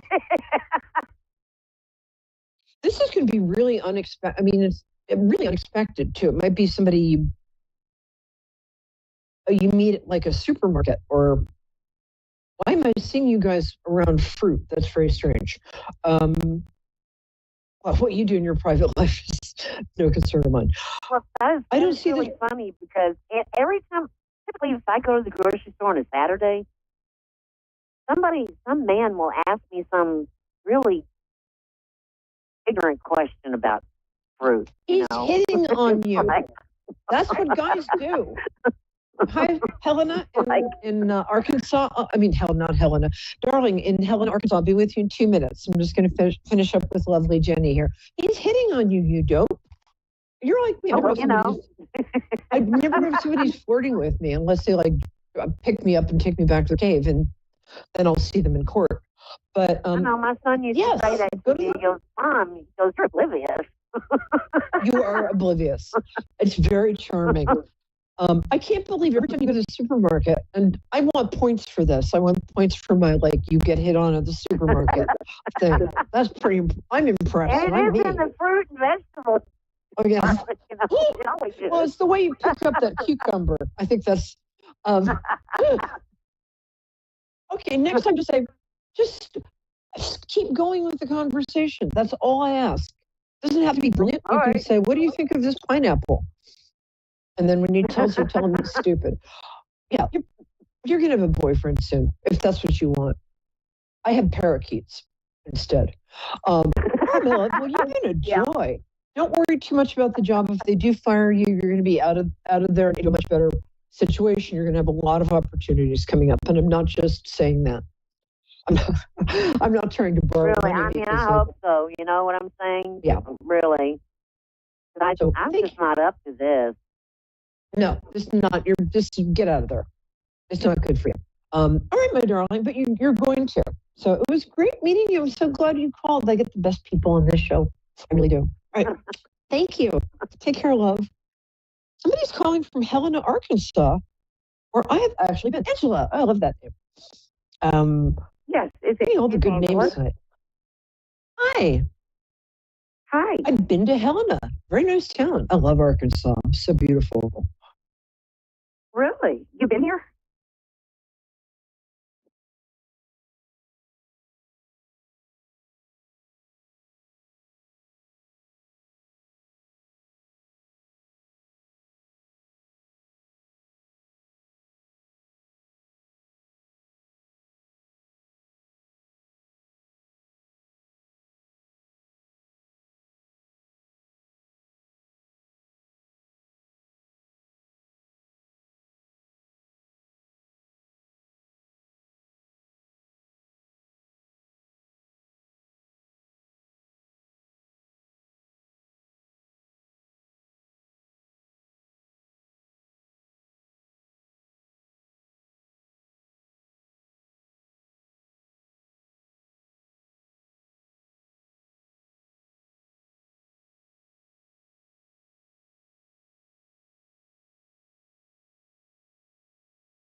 watching Moonstruck TV and Lightning Television. Welcome. Time for New York City Celebrity Psychic with Perry Lyons. Perry Lyons. Live from PerryLyons.com. Connect direct. In North America, dial 888. You're listening to A1R Psychic Radio, Earth's #1 psychic radio network. And watching Moonstruck TV and Lightning Television. Welcome. Time for Zodiac Zone. 30 minutes of astrological insight with Melissa Mark. Live from MMAstroVibes.com. Connect direct. In North America, dial 888-454-2751. In London, 20-3519-2158. In Sydney, dial 02-8488-3147. Or online, contact us through our Facebook page, facebook.com/psychic radio. Or one of our websites, askoneradio.com or moonstruck.tv. This is Zodiac Zone on A1R, the Ask One Radio Network. Hey everyone, welcome to Zodiac Zone. I'm Melissa Markham, your host, where you get 30 minutes of your astrology fix for the week. I like to talk about major things that are going on in astrology, little tidbits that can help you. The first thing that I want to mention, and also do readings after I'm talking about that. But the first thing I want to mention is, so the asteroid Pallas went direct yesterday, and I find that pretty fascinating. When I do read charts, I do look at the asteroids in the chart, and Pallas in astrology is very, very, it's one of my favorite asteroids. It's actually short for Pallas Athene, which is one of the is the second of the 4 main asteroids to be discovered. That was discovered in 1802. And what it really does, it really represents the wisdom of the female spirit. And this is coming from Greek mythology. And she was born, Zeus was her father. She's symbolized by the owl and the snake. And she would not ally herself with any man, but rather was a strong warrior-like figure who aided men of good and whose advice is always about intelligence and, wisdom. So it's right now, it was in retrograde. It was in retrograde since May 16th. It went direct as of yesterday. So I wanted to kind of explain, some of the things. And when I look at Pallas in the chart, it's really about wisdom and intelligence. It's associated with intellectual powers and prowess, problem-solving abilities, creative intelligence, which really goes beyond analytical thinking, strategic planning and tactics, perception and pattern recognition, feminine wisdom and empowerment, and the protector and defender. I really start looking on Pallas when I read charts, like their personal chart and then their business chart too, because I see a strong correlation for somebody, how they handle business. And when I talk about the feminine, I mean feminine energy, because we all have the masculine and feminine in all of us. And really that is the purpose of, our place on this planet, is to really balance the masculine and the feminine within ourselves. So I thought it was very interesting. It went direct in Scorpio, means that, it's you feel things more deeply. It could be bone chilling as far as like whatever you're passionate about, whether it be your career, whether it be your relationship, whatever that is, you're going to really feel it more intensely. Let me look here. It actually is going to enter Sagittarius in September 8th. That will be more, Sagittarius is about, when I look at Sagittarius, it's about education, maybe your belief system, your spiritual path, things like that. So it'll bring out different meanings in all of this. And why all this is so important is because I find the energy of what's going on in the sky right now cosmically and how it hits your natal chart could affect your moods, actually does affect your moods in my opinion. So I just wonder, when I talk to people, I hear these kind of things. Hey, I'm feeling tired. I'm feeling this certain sense of I got to accomplish something. I'm feeling really passionate about something. So just wanted to bring that up because that was one of the things that happened yesterday. It went direct on July 9th. So another thing I want to bring up, and this week, believe it or not, is a little bit quiet compared to the previous weeks that we've had, but we are having something pretty significant on July 15th. It is, astrologers have been looking at this all year. It is Mars conjuncting Uranus, which a conjunction means that the planets are at the same degrees, give or take, depending on, how you read your charts, an orb of 10 degrees. So it can be within 10 degrees, but generally it's close to being at exactly the same degrees. So this is really significant because Uranus and Mars are both in Taurus. And Uranus has been transiting the sign of Taurus since about 2018. And when you think back in 2018, there was, because Taurus represents your self-worth, it represents money, it represents material assets. So in 2018, we heard about cryptocurrency. We heard about Afterpay. We heard about these different types of investments, and that's very Uranus. So I just try to look at historically how to tie these things together.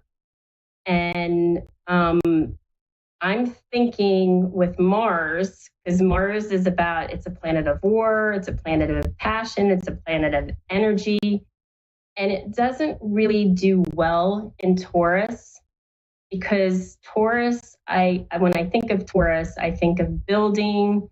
It's very grounded energy. It's nature. It's sensuality. It's everything. It could be classified as beauty, different from the Libra Venus. It is ruled by Venus, but I think it's a little bit disjointed in Mars because Mars wants action. Mars wants to move things quick. Mars wants, So I think as far as this conjunction, and this is the first time since August of 2022 that this has happened, we could have some sudden changes and disruptions. I would say pay close attention to the stock market on Monday. I don't know, because it's like in Taurus. Taurus represents the stock market. Second house is Taurus. But just be careful. Mars could represent accidents, could represent things like that. So just be very mindful of Monday can be kind of could be a crazy day. So that's what I wanted to kind of bring up today. Those are the two things that I wanted to talk about. So now I'm going to do some readings. Okay, Anissa, are you there? I am. Anissa, how are you tonight? I'm fine. How are you? I'm doing great. Okay, so just to kind of give you a little background, I am an evolutionary vibrational astrologer. I look at the sole purpose of why somebody is here. I also look at Chiron, which is the wounded healer in Greek mythology, to understand people's wounds, because I think it's about people getting to their soul purpose and path, and what are the wounds that can stand in their way from preventing that to happen. So what is your birthday, day, month, year? March 19th, 1971. 19th of March, 1971? Yes. Okay, and the time? I do not know. Okay. That's gonna be tough because I mean, we can, do you have any idea, or is it just no way of? No, it was probably around 5 a.m. Okay. We can try it with 5 a.m. Okay. I would suggest, if you wanted to take this further, you know, you could get your birth certificate from Vital Statistics online, and then check the date, and then contact me at mmastroVibes.com, and we could do, you know, do a full reading if you know. Okay. Okay. So the place, city, state. Chester, South Carolina. Sorry, what was that? Chester, South Carolina. Chester, like Chester? Mm-hmm. Chester, Chester. Gotcha. Why not? Okay, I got it.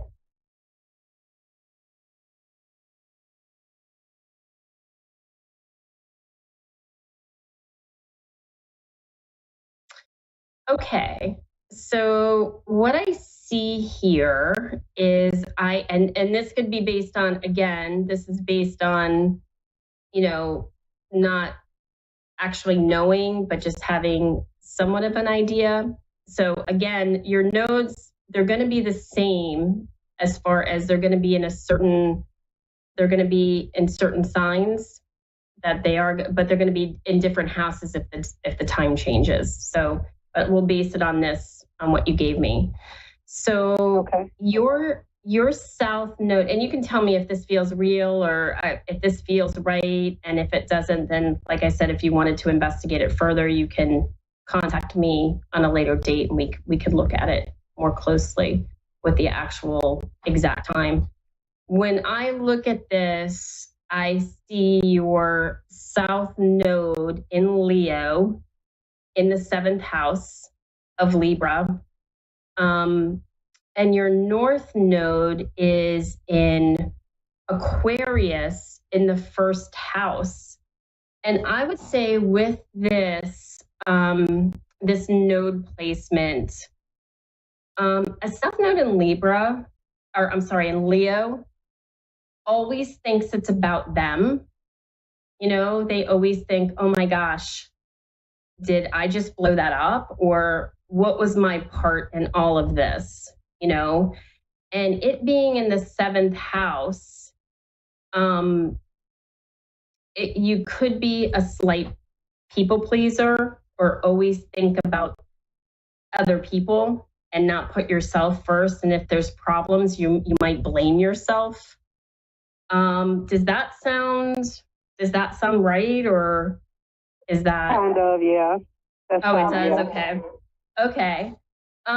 Really, I feel like in this lifetime, what you're supposed to do is you're supposed to lead groups of people, and probably something that you feel very passionate about. I see that you have Venus in Aquarius in the 12th house. I feel like this is love, anything spiritual, psychic related, anything like that. I would also say that I just read a chart of somebody with this yesterday. I see Uranus in the 8th house. So tell me this. Have you had a lot of like sudden changes that forced your life in a different direction? Yes. Yeah. Did it involve somebody passing away? Yes, definitely. Okay.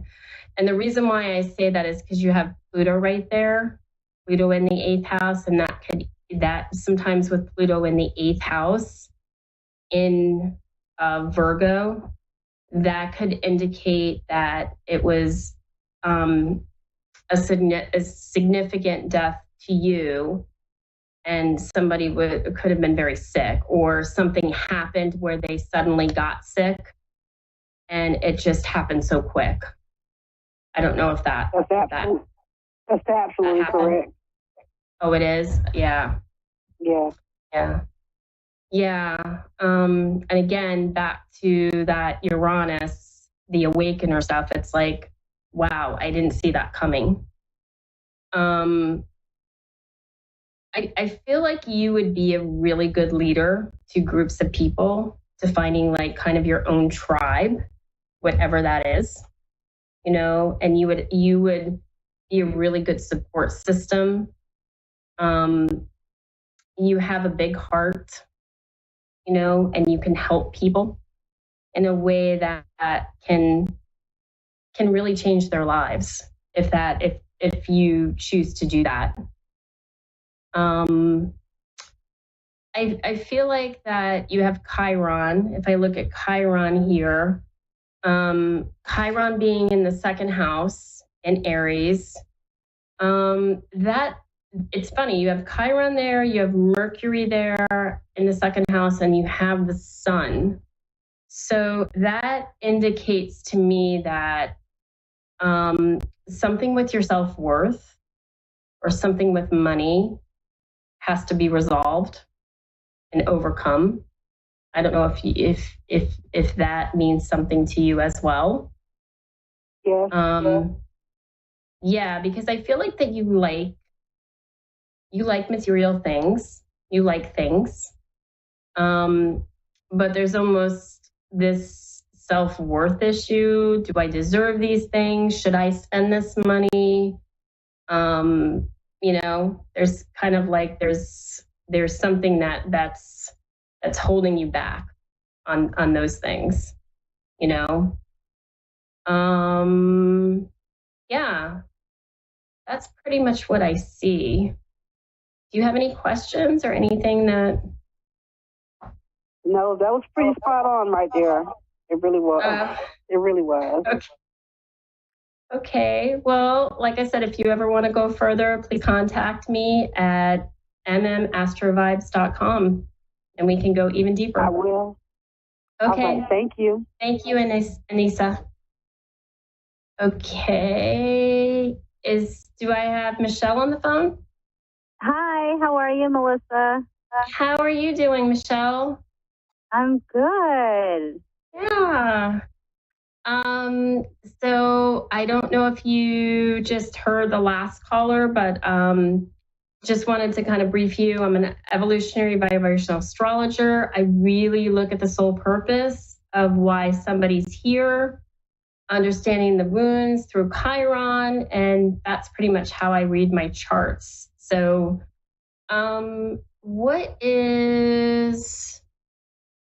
let me do this. What is your birthday? Yes. 12/2/1978. Okay, so December 2nd, 1978? Yeah. Mm-hmm. Okay, and the time of birth? It was 8-something at night. I don't know the exact time. What feels comfortable to you? Like, is there a number that's going to pop up? 8:32. Okay. And like I said to the last caller, if ever you want to find out your, you can go on Vital Statistics and order it and order the long form, and you can get your exact date or your exact time, sorry. And place, city, state? Red Bank, New Jersey. Sorry, what? Red Bank, New Jersey. Red Bank, New Jersey. Gotcha. Mm-hmm. Red Bank. Oh, okay. Is it Gloucester or Mammoth? No, Monmouth County. Monmouth, got it. Okay. Okay. Got it. Interesting. Okay.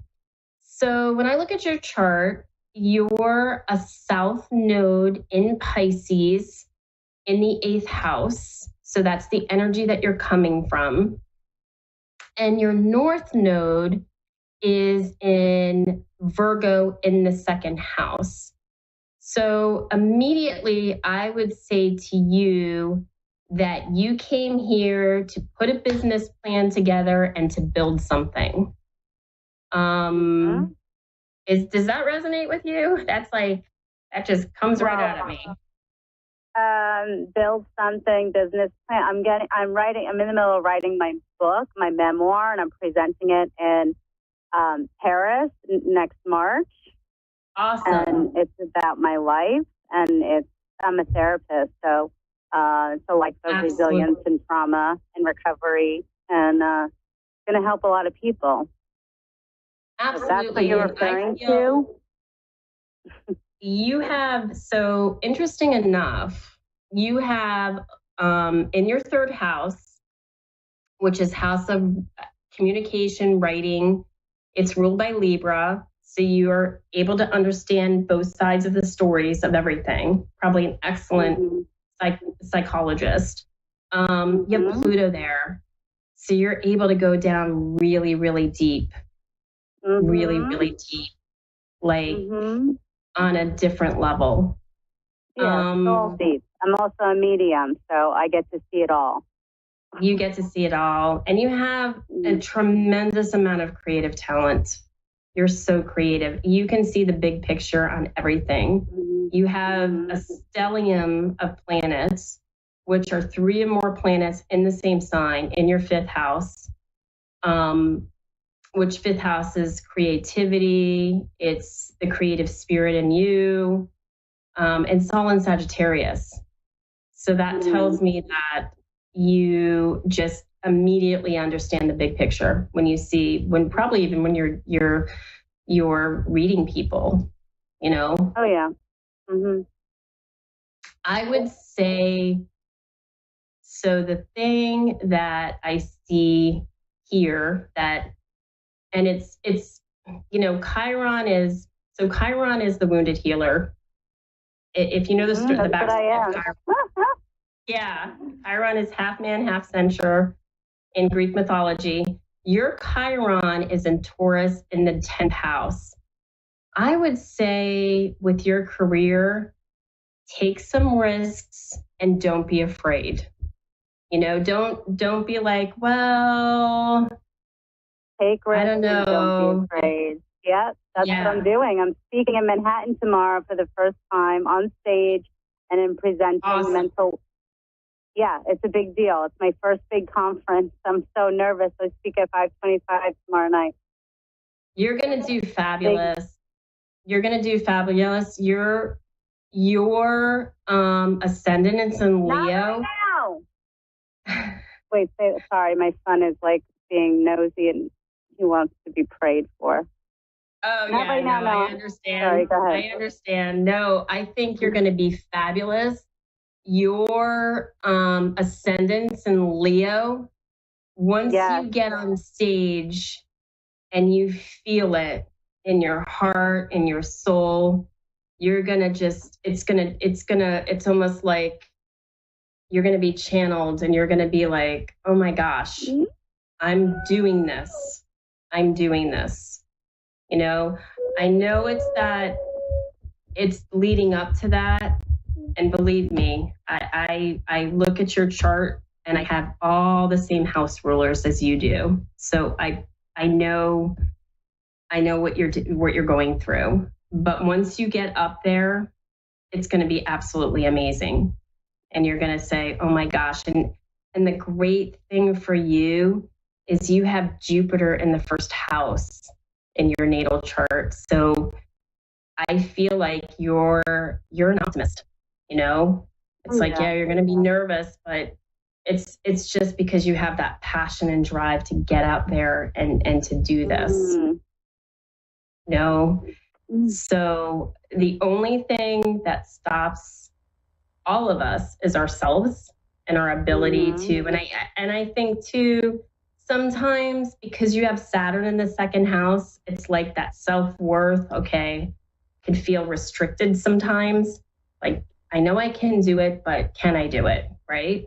That's where sometimes, so Saturn is the planet where we learn, you know, where we learn. So it's like, yeah, I can do it, Saturn. I'm going to do it. You know, I'm at this place at this time to do this. And do you see anything for me financially? Where do you live now? I live in Robbinsville, New Jersey. Oh, does it spell like that? Does it sound like it's spelled or? Yeah, exactly. I have 3 minutes here, but I can just tell you really quick. I think your money looks pretty good this year. You have Gemini, but you don't have any planets in your second house. You know, I think it's really going to be about partnership this year. Partnership, whether it's business, a relationship, that's what you're focusing on this year. Oh, well, he's right next to me. He's coming with me tomorrow. Yep, that's your focus. That's my focus. The seventh house. Yeah, and you're gonna get. And he's a Gemini. That's so funny you said that because he is a Gemini. You're gonna get money from other resources. So that's what I see. But I have 30 seconds here, so just wanted to wish you awesome. You're gonna be awesome tomorrow, Michelle. And thanks so much for calling in. And if you ever want to go deeper, mmastroVibes.com. Please feel free to reach out to me. Thank you so much. Thank you. Good luck tomorrow. I'll be saying spiritual prayers for you.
Lightning Television. Welcome. Time for Maria Leggett's Medium Show with Maria Leggett. Live from MariaLeggett.com. Connect direct. In North America, dial 888-454-2751. In London, 20-3519-2158. In Sydney, dial 02-8488-3147. Or online, contact us through our Facebook page. Facebook.com/Psychic Radio. Or one of our websites, AskOneRadio.com or Moonstruck.tv. This is Maria Leggett's Medium Show on A1R, the Ask One Radio Network. Hello, everyone, and welcome to my new show time at 10 p.m. on Wednesdays, 10 p.m. Eastern, that is. I'm excited to be here like I always am. And I am in Dayton, Ohio, and I am not enjoying the really hot weather that we have right now. It is ridiculous out here. It's been in the 90s, and I much prefer Ohio to be cooler. There's a reason why I live in the north. I like cool weather. We are on the precipice of the solstice. The summer solstice is here. And the summer solstice is the longest day of the year. So it's when the day that we will have the most light. So it is time for you to embrace the light that is in your life, because we are going to be stepping into shadow season after this. So that means it's going to be time for us to start looking at all the difficult stuff that we have been through, our traumas, our pains, our discomforts, and to embrace them and find the light and the wisdom in the very difficult things that we have been through in our lives. There's always a lesson for the things that we have experienced. And have we been wise enough to ask, what is the lesson? When you get the lesson, you no longer have to repeat them over and over and over. So if you are one of those people who says, why me? That is why you haven't found the lesson and what it is that you need to know. So it's really important to start asking, what is the lesson? Help me to get this, because I don't want to repeat this anymore. So with that, I want to welcome Gina in Denver. Hi, Gina. How are you? Hi, I'm doing good. How may I be of service to you this evening? I was wondering about relationships. Okay, and what would you like to know about relationships? Might come through. I'm sorry? And see if my son was going to be able to come through. My son passed, and it's been hard for me. In March of this year? Are you still there? Yes, I was asking you in March of this year, because you said in March, right? No, March is my birthday, but my son passed in February. Okay, thank you. And so you were asking about relationships as well? Yeah, just see if my next one's gonna work out finally. Okay. All right. Spirit, Mother, Father, God, thank you very much this moment in time. Thank you for allowing me to be of service to Gina today.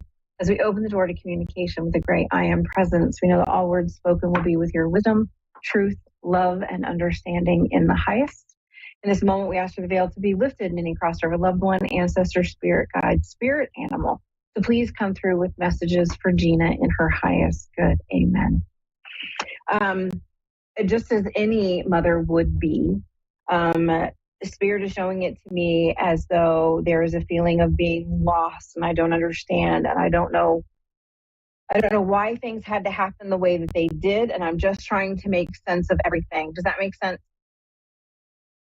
Yes.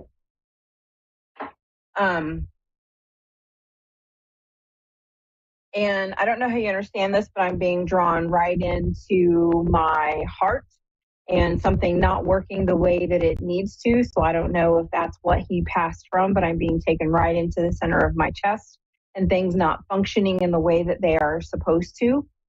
And it is important for you to know that it is not the length of the life that was important. It was the time that we had together. And so there is a beautiful and wonderful thank you and a love and a hug and a kiss from the other side to say, I want you to know that you are not alone. I am still around you.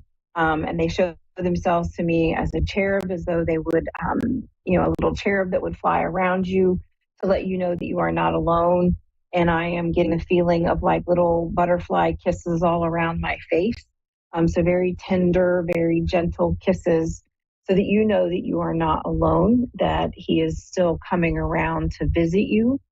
And that butterflies are also important because those are about transitions. And it's important for you to know that from his point of view, the transition for him was beautiful. I know that that might seem strange, especially for the person left behind, but he sees it as being able to welcome in the light and the shifting of life. Does that make sense? Yes.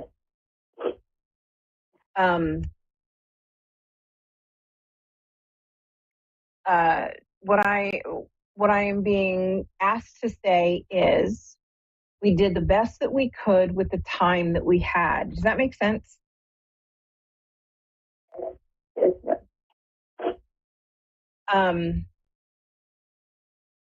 There's an acknowledgement that things were not always perfect, but what is perfect?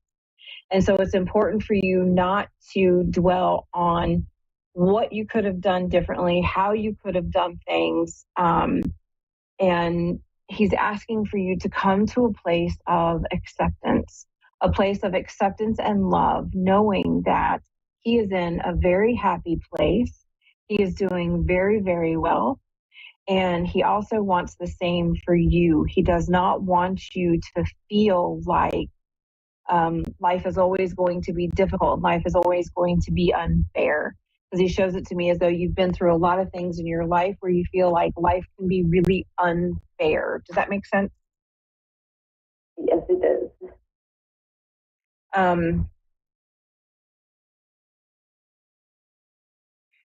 He says that he would like for you to embrace the light. And when I see embrace the light, it's embracing spirit and embracing all the things that spirit can do for us so that we don't have to sit in the consistent pain and discomfort of how things have always gone wrong, but looking at, okay, maybe I wasn't ready for this or maybe I wasn't ready for that and something wasn't good for me.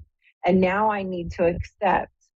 Yes, thank you very much. He's saying it's important for you to accept that you are beautiful and that you are wonderful and that you are a very loving person and that it's time for you to start trusting that the person who comes to you will treat you with the same love and respect that you would give to them. Because he shows it to me as though you would have accepted less than what you would have deserved in prior relationships. Does that make sense to you? Yes, it does. And he says, I want you to know that you deserve so much more. I want you to go for the gusto, go for everything. And I want you to sit down and tell God exactly what you want in a relationship. And sit down and look at, these are all the things that I thought I was attracted to, and this is what it got me. And then looking at how can I do things differently, asking different questions. And I don't know why that's important, but he's very clear in asking different questions. Does that make sense? Yeah, it does. Perfect. He says, yes, knowledge is power. And the more the better choices you'll make. Trusting and believing that you are a beautiful, loving human being. You deserve to have everything that you want. And don't look at how you can serve this other person in the relationship. Look at how you can balance each other. What can you bring me that will enhance my life rather than how can I adjust myself to fit into this relationship that probably wasn't meant for me to begin with. So it's really important that you look at what you have to offer, value yourself and what you have to offer someone else. Know that you do not have to walk alone but you also don't have to be in a relationship where you are not valued and where the words that are spoken to you are not sour, where they are with love and they are with sweetness. And that is going to help you to find the sweetness in life again. So I don't know if you have diabetes, but he's showing me needing a sweetness in life. And he says that he's handing me like a bouquet of flowers that I'm supposed to give to you. And they look like pink roses to me. And he wants you to know how much he loves you and that he comes around you. And he just keeps showing me butterflies. So I don't know if you see butterflies, but he's showing me butterflies. He also wants me to acknowledge, he keeps talking to me, pointing to me to tattoos. So I don't know if you or someone you know has gotten a tattoo of him or thought about getting a tattoo of him, but he's talking about one. Does that make sense? Yes, it does. Perfect. So this is how you know it is a validation for you that he is there and he is watching you and he's watching over you. Okay, yes, I will. He says, she doesn't feel me when I'm around. She doesn't think that I visit her. Does that make sense? Yeah, sometimes I do though.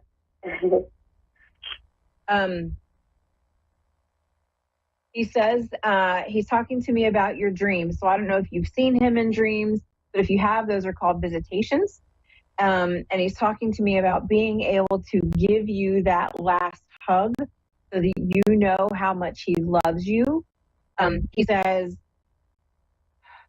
he's showing me having a conversation where we don't always share everything that's on our minds, and to know that as far as he's concerned, he wants you to know that there's nothing left unsaid between the two of you, and not to hold on to anything that you may have wanted to change or shift, because he is doing very, very well. And that's all he wants for you, is to also thrive and feel really good about life and moving forward, doing all the things that you know are best for you, and embracing life with all the gusto and all the love that you have to offer, because you are an amazing human being and he's so proud of you, and he is so grateful for the time that you had together, that you were his mom, and that the two of you went through so much, and he just wants to say thank you to you. Well, thank you, I love you. Thank you so much. Thank you so much, Gina, for being on the show. I am so, so grateful. And thank you to all of you for watching me and catching me at my new showtime. I am so grateful. Thank you from Dayton, Ohio, and I hope all of you have an amazing summer solstice. Have a good night.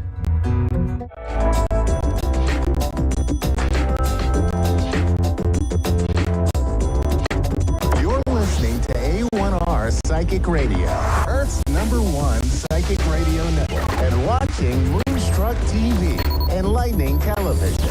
Welcome. Time for Understanding Spirit with Mary Shapano. Mary Shapano. Live from MaryVCircles.com. Connect direct. In North America, dial 888-454-2751. In London, 20-3519-2158. In Sydney, dial 02-8488-3147. Or online, contact us through our Facebook page, Facebook.com/Psychic Radio. Or one of our websites, AskOneRadio.com or Moonstruck.tv. This is Understanding Spirit on A1R, the Ask One Radio Network. All right. Hello, everybody. I am, as always, delighted and hello, everybody, and welcome to A1R Psychic Radio and Understanding Spirit. I'm your host, Mary. Hope you're all having a good week and a good day. It's Friday here, so happy Friday. If it's Thursday evening where you are, I hope you've had a great day. I've got a whole lot of cards here. Whenever I'm tuning in and I'm shuffling my cards and clearing the energies, cards fly out everywhere for my caller. So I'm going to get into my 3 cards straight away. If you've watched the show before, you know that I'll get you to tune into one of 3 cards. So you have like a hot second to do that. The first card, if you've tuned into that, is this one here. Get up close. No, I'm going the wrong way. There we go. It's Dragon Spirit. And this card is to be open to changing your mind, changing direction. Like, don't worry about what's perceived as normal and predictable behavior. You know, just kind of do your own thing, all right? See what's right for you. And if you need to, take a step back, take a couple of steps back. It's okay, don't worry. You know, as we get older too, it gets harder to make changes. You know, we get fixed in our ways and whatever. But just try. Do kind of like baby steps, see how you go, all right? And just see what good fortune comes your way, all right? It won't happen unless you try, all right? A card that I was asked to go with that, I'll just read it out. It's new opportunity, insights gained from a new experience, job or partner. Okay, so if you chose pile 2, it's the eagle spirit here, okay? And this is your time to soar, all right? If you've got others that are putting limited opinions, beliefs, you know, into your head, making you feel like you know, you can't do this or that, or talking to you about your intellect, whether you're smart enough to study or to do this or that, where you should work, whether you should stay in a relationship or not, anything that's affecting you, this is your time to kind of not be ordinary. Okay, I'm getting it. You're here to break the matrix that is stopping, blocking, controlling you. Okay, so just express yourself.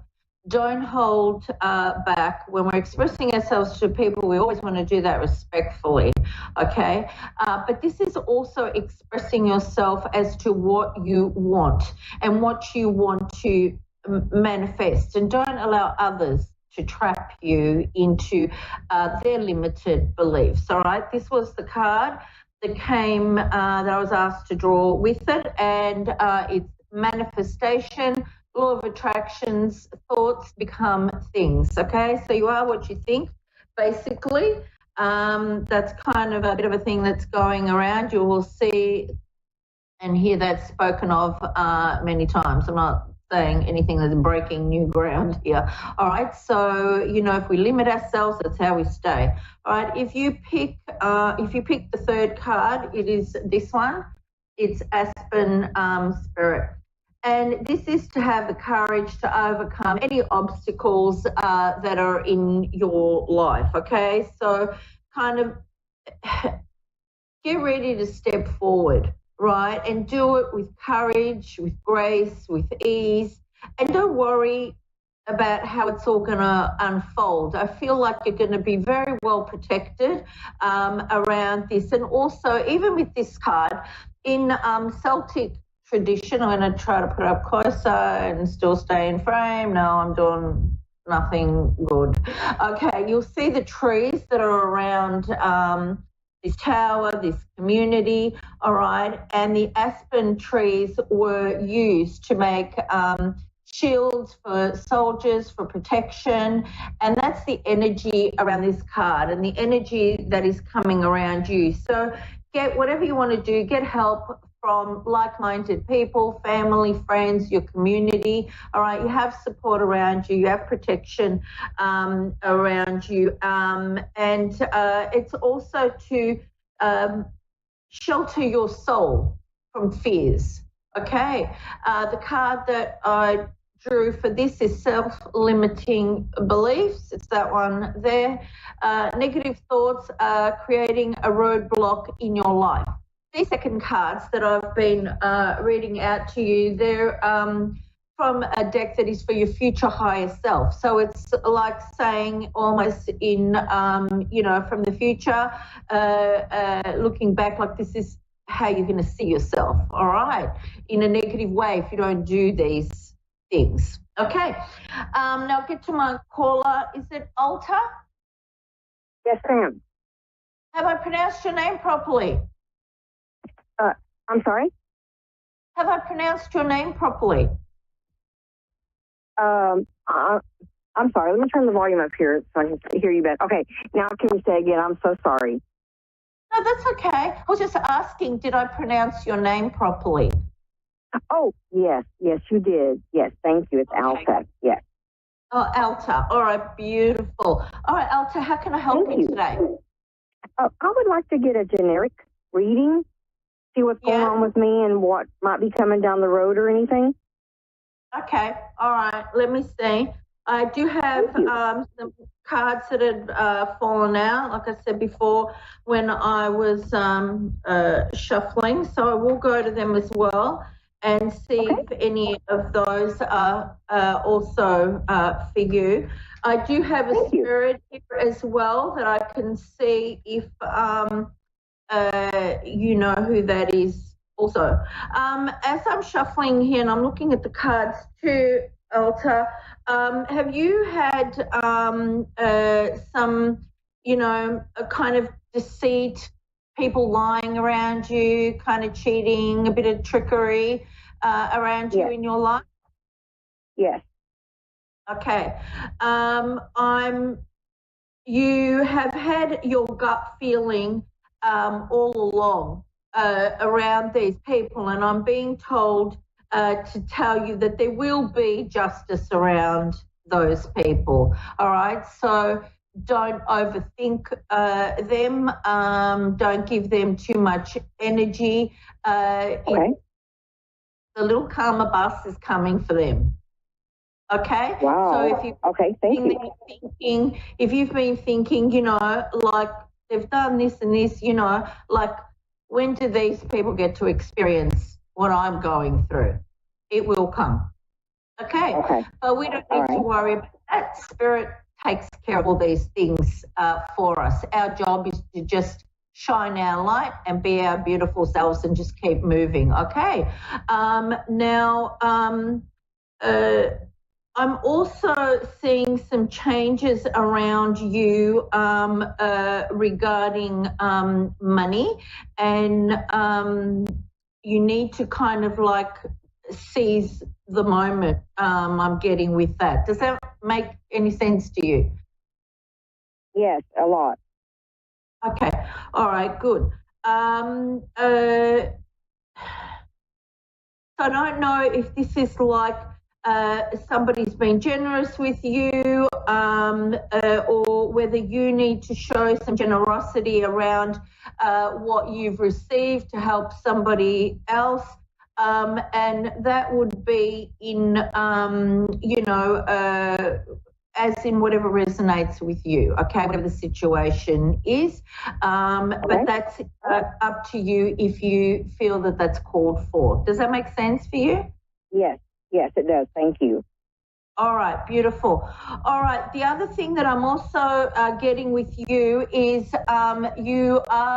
this is like an end to the old and a new beginning for you, okay? It's a spiritual new beginning for you where you see things differently. You're moving on. I don't know if you've had some abandonment around you, but your people and things that you loved, you're like being told to kind of move forward now from that, okay? You may have to be patient and a little bit practical about everything, but there is a big spiritual transformation coming for you, and also new beginnings. You do need to find a balance. I do feel that you've had concerns and anxiety, you know, things that maybe have kept you kind of up at night. You've felt trapped, restricted, not really knowing what to do, how to go forward, and you've had like a sense of loss around things or around people, because we can lose people in our lives. It's not just when people pass away, in a death.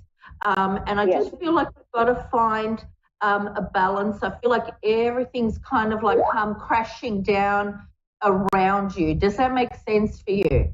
Yes, it does. Very much so. Thank you. Yes. All right, fantastic. All right, I'm also getting that, you are what we call in the spiritual world the high priestess, all right? You're definitely stepping that death card that I got is your spiritual transformation. You're stepping up. The more you tune into your intuition, around situations in your life and everything, the more you elevate yourself, the more you tune in. Spirit gives us more nudges, whether it's our guides or loved ones that have crossed over. They will continue to give information. What I'm getting is just be honest, be truthful. I feel like this is you anyway, and that you have good communication skills. I feel like you're a bit witty and funny with the people that you're close to. Does that make sense for you? Yes, yes, exactly, yes. All right, beautiful. So just, Spirit, I like just be you, stay true to yourself.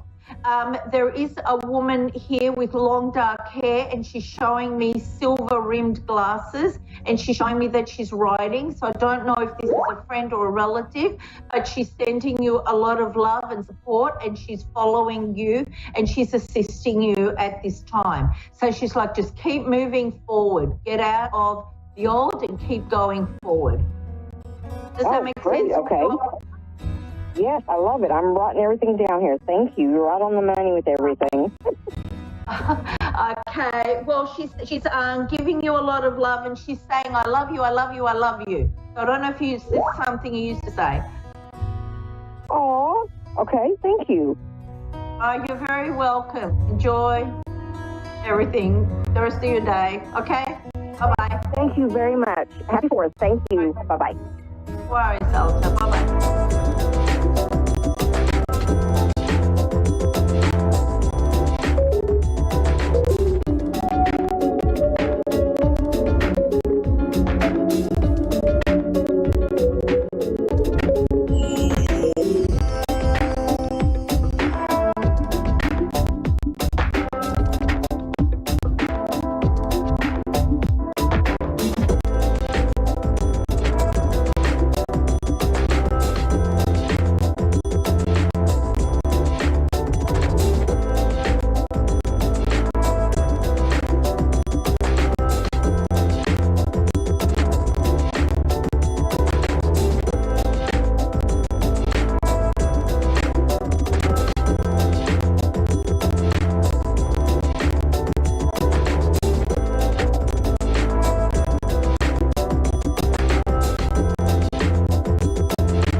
Psychic Radio, Earth's #1 psychic radio network, and watching Moonstruck TV, enlightening television. Welcome. Time for the Howie Elise Show with Howie Elise. Live from HowieElise.com. Connect direct. In North America, dial 888-454-2751. In London, 20-3519-2158. In Sydney, dial 02-8488-3147. Or online, contact us through our Facebook page, facebook.com/psychic radio. Or one of our websites, askoneradio.com or moonstruck.tv. This is the Howie Elise Show on A1R, the Ask One Radio Network. All right, hello everybody. I am, as always, delighted and excited to be here, especially this evening because I have a wonderful guest, someone who I know for many years, who I think is really going to somewhat shock you, surprise you, and also delight you. My guest this evening is Ani, and Ani is a communicator with animals. So she's a medium, not for people, but for critters. And I do want to let you know right off the bat, so you can make a note of it, that her website is AniAnimalCommunicator.com. communicator.com. So once again, that's Ani, A-N-I, communicator. Whoops, animal communicator.com. I want to make sure I get it all in there. Let me give you a quick little ditty about Ani that you probably don't know unless you've been following her over the years. We find a lot of times that people who are gifted and sensitive seem to, at 14 or sometimes 20 or even older, say, oh, wow, all of this information started to come to me. I have this connection. However, in Ani's case, similar to my own, she started at a very young age. She was very sensitive and very intuitive. And at 3 years old, she was communicating with a dog spirit. I believe the name was Toby, if I'm not mistaken. Now, Ani knew that, or believed, I'm going to use that word, that she was different from other children because she had so many gifts and she wasn't seeing the other children exhibiting the same sorts of gifts.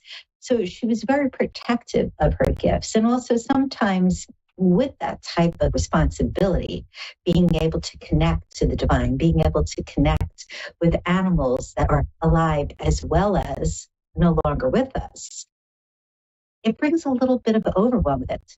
Thankfully, Ani's mom was there and she was able to help her learn meditation and also learn to be more peaceful. There's a lot of history here over the years, a lot of changes. And what's really lovely is at this point, Ani's really stepped into her power and she can help you communicate with your animal who's passed over. And sometimes more importantly, your animal that's here who's driving you crazy. So without further ado, welcome, Ani. I'm so glad you could be here tonight. Hi. So I'm so happy to be here with you guys. So yes, it's very true. And one of the things that people do ask me is, can I teach other people? Yes. Can anybody learn how to do this? Yes. Though what I had to do was learn how to do it backwards, Hallie. Meaning I was so open that I had to learn how to turn it on and turn it off. Right. And we have that in common because when you're really little and everything is flooding in, sometimes understanding where it's coming from or how to describe it is difficult. Yes, very much so. Very much so. And what happened a lot with me was that I was very quiet. I wasn't quiet, but I just wouldn't talk to people about it. Mm. And so then I would go to the zoo and I would talk to the animals when I was older and things like that. Well, communicate with them. Right. We'll get into that more, but yes, absolutely. Since you switched though from talking to communicating, let's clarify because I think sometimes people believe, oh, you're communicating, so you must be an animal behaviorist and you must be using psychology and you must. But that's not the case here. When you communicate, it's not only verbal, is it? Not at all. So a lot of times what happens with my clients especially is when I'm in a session is with the human. I'll say to them, okay, well, I'm going to be talking out loud and you'll know when I'm asking a question and when I'm getting a response back, it's I'm hearing you, I'm hearing them, and I'm hearing you talk at the same time. So one at a time, guys, let me just get them first. And how I get my messages is from all five senses. It used to just be two, and then now it is all five senses. So I may get something like an animal that I'll get a scent from, like I'll smell roses. And I said, I'm smelling roses. And the person will start to cry and they'll have to tell me what happened.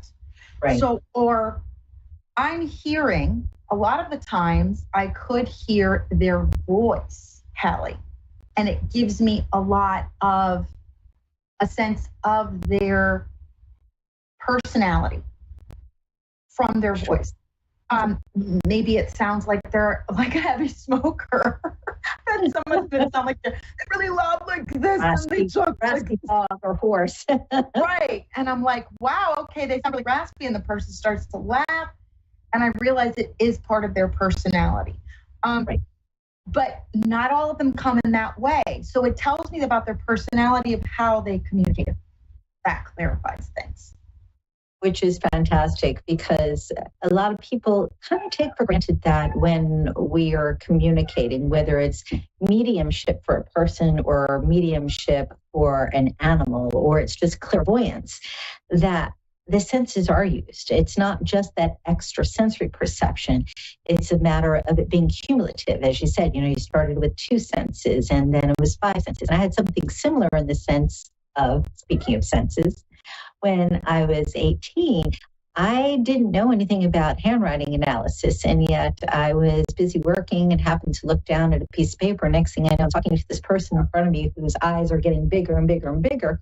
It didn't even dawn on me. It just came through. It wasn't until later that I went, oh, look at that. Like there was something else there that I could now use. So I definitely understand. But I think our listeners and our viewers need to understand that we all have gifts. I know you said just a moment ago that, yes, they can learn this too.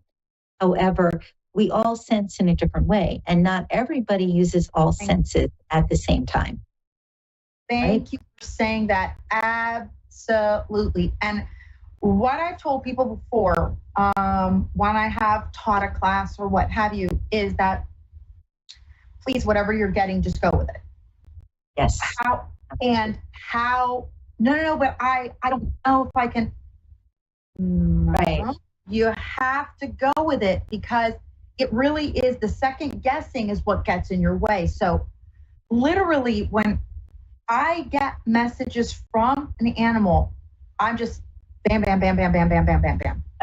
Exactly. And it's not, why am I getting it, or am I asking it? No, because it is second nature. Yes. Yeah, it is. I'm an animal channel. That's the easiest way to describe it. I love that. Okay, so that being said, I must ask, do you do the whole fur, fin, and feather thing? Are there only certain animals that like to talk to, or certain animals that like to communicate more than others? The answer is no, because I have communicated with pretty much any species. I have communicated with fish. And it's Love it. a very different, from when I've communicated with fish, they're usually kind of slower. Like there's a lag with the answer, and I'm like, waiting. I'm like, that's like, can you speed it up a little? Goldilocks. Yeah. I mean, if I was talking to a horse, it would be like, bam, bam, bam, or a cat. Now, I will have to tell you, I do speak to all animals, but I do realize majority of the time with cats, and I love this, they don't care. True. Very true. They don't care. And I just love when I'm going to talk to a cat, because it's like, look, this is how it is. Right. They're so independent. Not all the time. I mean, I've spoken to guinea pigs and that are like that too, and other animals, but it is a cat thing. Part of their nature, for sure. Part of their nature of how they are. And so, yes, the answer is yes. I can speak to all animals. So as we're sharing this, I just want to remind everybody that they can find you online at Ani, A-N-I, Animal Communicator, as well as TikTok and Facebook and Instagram.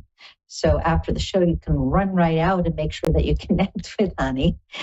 And as we're chatting, and even I'm thinking with the social media being the way it is, there has to be a lot of people that are wondering, really, what is the purpose of having you, let's say, help them? Meaning, if somebody didn't specifically lose an animal, or they did specifically lose an animal, why would somebody want for you to communicate for them? A lot of times it is closure. They want to make sure that their animal is safe, that they crossed over, that there is a lot of part, and I do want to say this because it's really important. Animals don't use the word death. They've never used the word death. They will say crossing over. They will say I've passed on. They will say I no longer have a dog suit or an envelope. They say it like that to me. With animal, that is the reason for closure and the reason to know that they're okay. Who are they with? Are they coming back? If they're coming back, when are they coming back? These are the normal reasons why. And also, I'm going through such a difficult time. Right. Sam or Mary or whoever that has lost their animal, that they're going through such a hard time of grief that they just don't know what they're going to do. And I've gotten a lot of people that have contacted me through that. So that's another reason is for peace.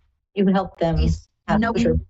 I think it's peace more than anything else, giving them that insight and awareness that, yes, their loved ones are safe. Because I think it's the same, truly, with people and animals.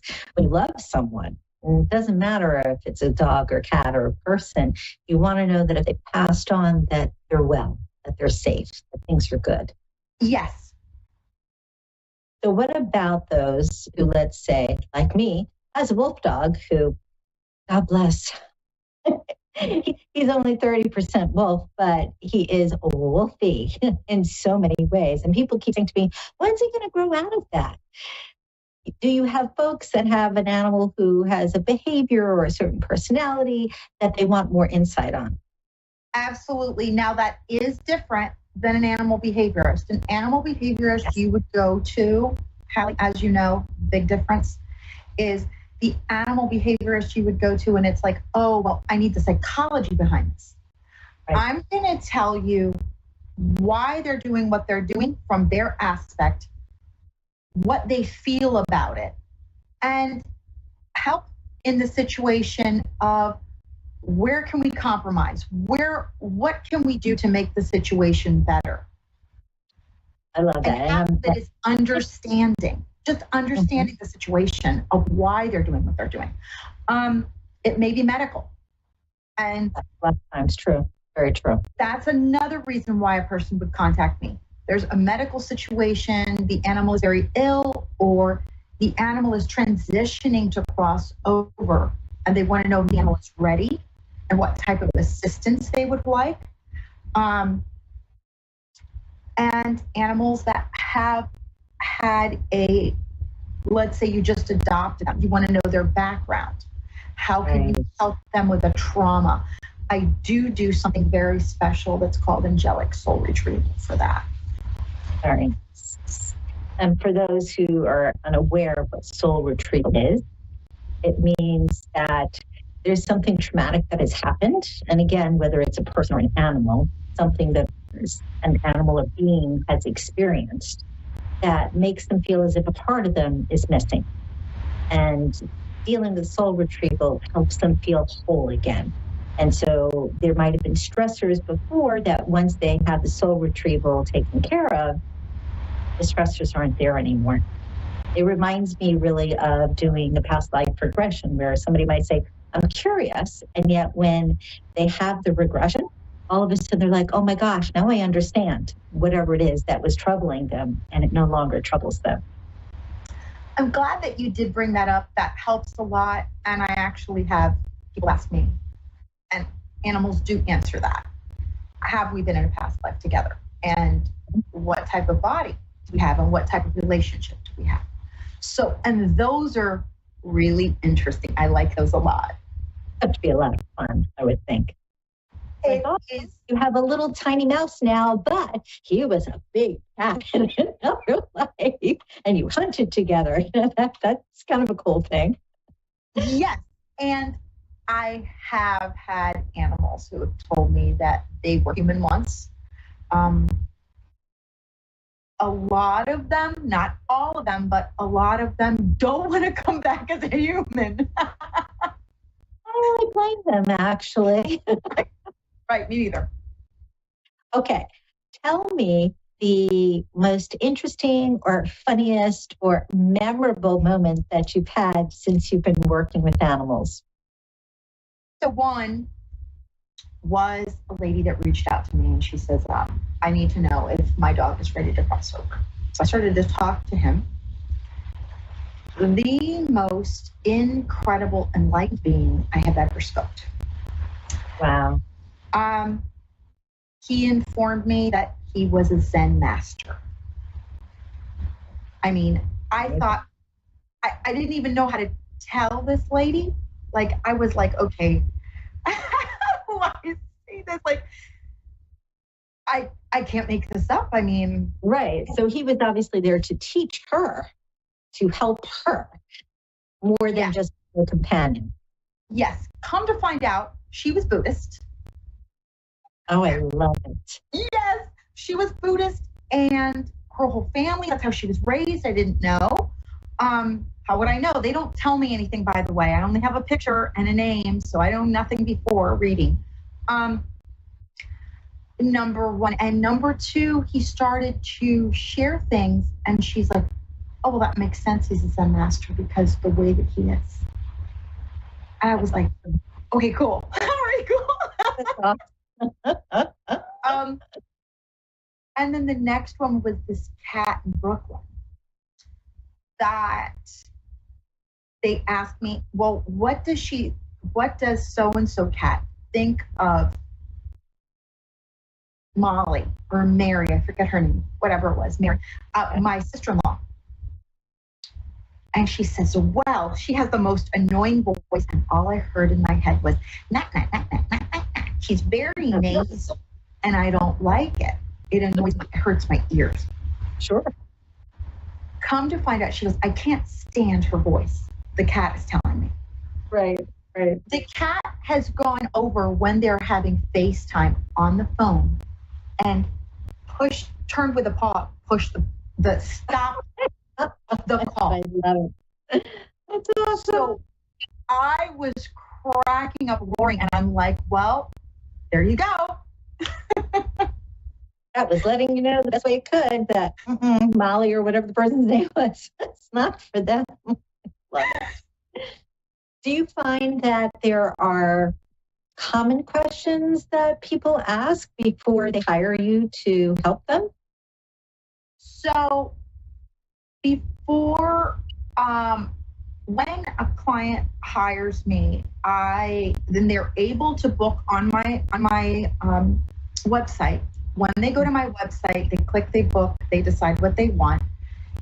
It gives them complete instructions, and they also get their confirmation email. In the confirmation email, it says, please just send me a picture or a description if the animal's been passed a long time, and a photo. A photo and a name, sorry. And that's all I need. But please write down your questions so that I have the questions during the session, but not before. Right. So, yes, especially if it is like a behavioral situation or if it is an animal that is in spirit. Those are usually like the similar questions. Okay. What's commonplace? I mean, I would think one of the main things is Fido or Fifi or whatever. Safe? Are they happy? I would think those are kind of common because I know that even though I don't do mediumship specifically, sometimes clients come in and they want to know about their mom that just passed or their cousin and if they're all right. So to me, at least, that's been very commonplace. Do you find the same thing? Yes. So are they okay? Do they forgive me? That's a biggie. And it is a biggie in that if there was assistance in crossing over by taking them to the vet or the vet assisted them, there's this sense of, or I'll get a lot of, oh my gosh, I feel so guilty and bad that I didn't take them to the vet sooner. Right. Or could I have done something to help them to not pass? So those are common questions. Are they okay? Who they're with? And then I get questions like, okay, why are they doing this? Like for behavior. Right. Why are they doing this? What can we do about it? Oh, okay. I can't figure out why my cat keeps vomiting. Why? What can I do to help them? What do they need? And so sometimes it's a supplement that they're telling me that they're prescribing that they need, or they could also tell me that they need to go to, I'll ask them, okay, acupuncture, do you need to go to a vet? What do you need? And they know what they need. They will share it. They will tell me, and I'll be like, okay, no problem. No CBD. Got it. Sorry I asked. But better to ask than not. Yes. And you also want to make sure that the medications, if they're on medications, that it's actually working. I've run into that. But then again, anytime you have a being who's sensitive, medication does not always react in the way that the vet expects it to. So, for instance, you can have a nervous dog, and I'm sure you've run into this, where somebody's given them, let's say, some sort of anti-anxiety, and instead of the dog having the edge taken off, instead, they're spaced out, just hanging out on the floor. They're inactive. That's not what you want. So there definitely has to be a happy medium there between what the animal knows is right for them and how to guide the mom or dad as to how they're going to communicate with the vet. Right. And an intermediary. Always an intermediary. That's what I do. And I always tell my clients, I say, look, I know that you hired me, but I work for your dog, or I work for your cat, and I just say, don't kill the messenger. You know? It's like, I work for them, you get to pay. I love it. Now, I know that years ago, you used to have dogs come to you and you would look after them while their owners were busy or were going away, and you had them come to the house. Do you still do that, or do you just work with people remotely these days? So I work with people strictly remotely. And so I have some clients that are in the States, some of them that are in Europe. I even have some clients that are in India. Oh, very nice. I love that when we get to chat with people that are outside of the country. It is so cool. And I'm like, okay, well, what time is it over there? That's like the first thing exactly. I got used to saying Eastern time because you'd say like, 3 p.m, and they call you at 9 o'clock in the morning. And you're going, wait, we said 3 p.m. What's going on here? And you realize, oh yeah, totally different place. That does happen a lot, especially with my clients that, let's say, it's happened to me, that are either my clients that are in Europe or my clients that are like Pacific time, or they're in Hawaii. I've had clients that are in Hawaii that they'll say to me, oh, well, wait a minute. It's at 9 a.m. is our 9 a.m. Which time zone? Yeah, I've run into that a few times. I want to know, are you doing any teaching these days? Are you doing any sort of trainings? What's special that's coming up that you can share very quickly? And is it on your website so that once again, we can let everybody know that they should go to AniAnimalCommunicator.com, and Ani is spelled A-N-I. So if you could briefly just let us know, do you have something coming up soon? Yes, actually, very soon I'm going to have digital. What clients have been asking me for is, what do you call it? Oh my goodness, sorry. Guided meditation with animals who have crossed over, ill, that kind of thing, so that they can do that at any time. Very nice. That's going to be coming out very soon, and I'm probably going to be, instead of having live classes to teach people, in the near future, I'm going to be having recorded classes so that they can watch it at any time that they want to. Please go, when you go to my social media and you click on my on the bio itself, there will be, you can sign up for my newsletter there. And so that you can then know what's going on when it's happening. Ani, thank you so much for being with us today. I just want to let everybody know again, Ani's website is anianimalcommunicator.com. We'll be back next week with the Hallie Elise Show. I'm so glad that you tuned in tonight. And again, you can find Ani all over the internet. Go to TikTok. You'll have a blast. She has content on there. Go to Facebook. Rewatch the show in case you missed anything.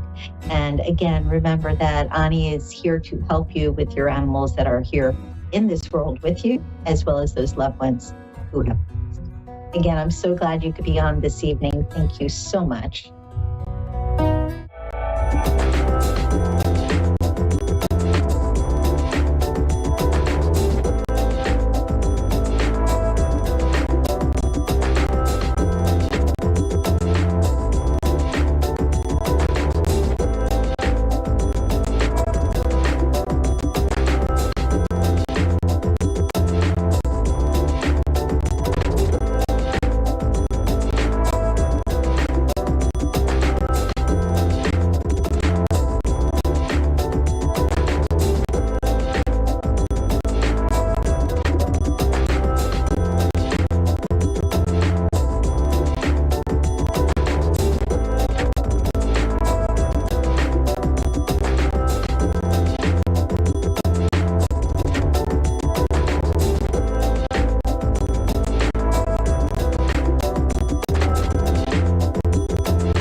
Reverend Elliott.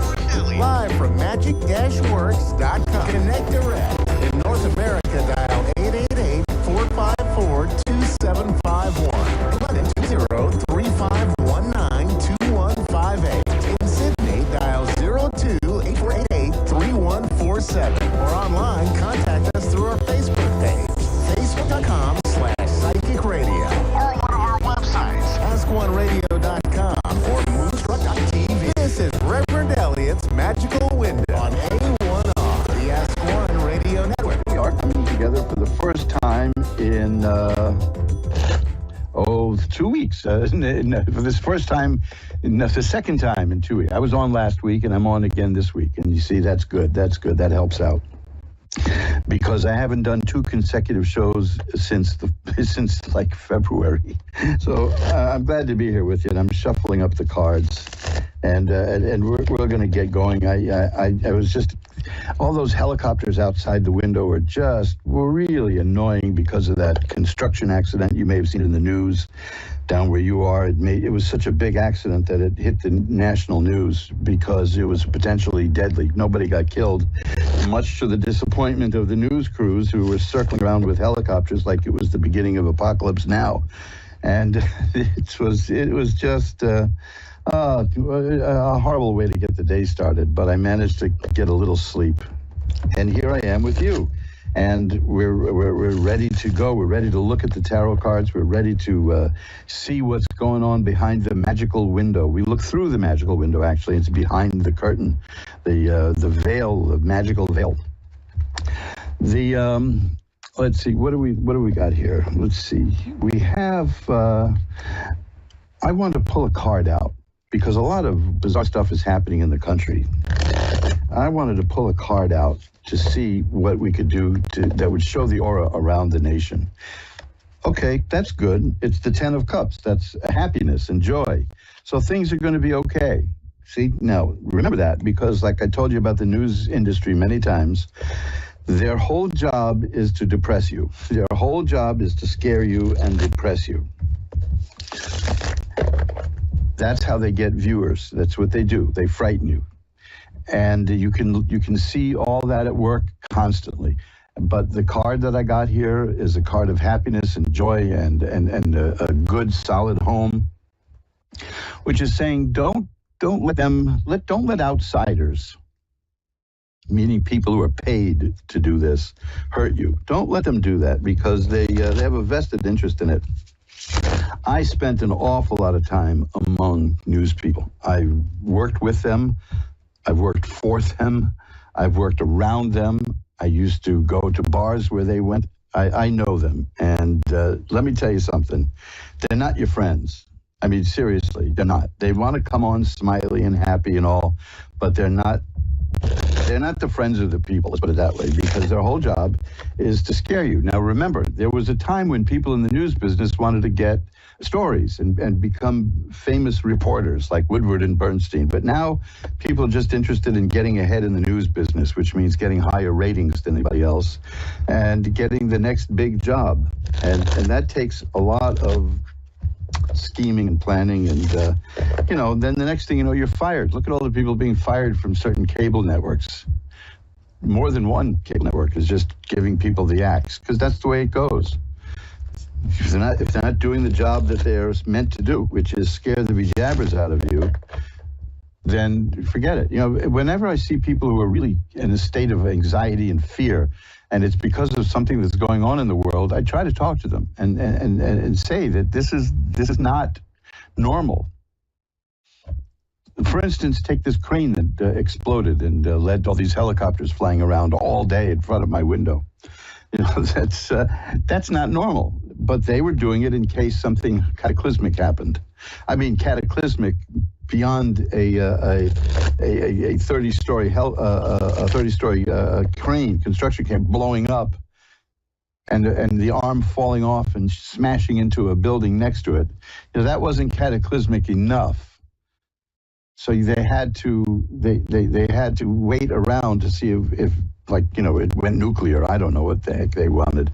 But they're always looking for disaster. If it bleeds, it leads. That's the credo in TV news business. And that's all you need to know. If I said this I used to say this all the time to people, don't be too worried about things because 6 months from now, you're going to be really upset about something you never even heard of yet.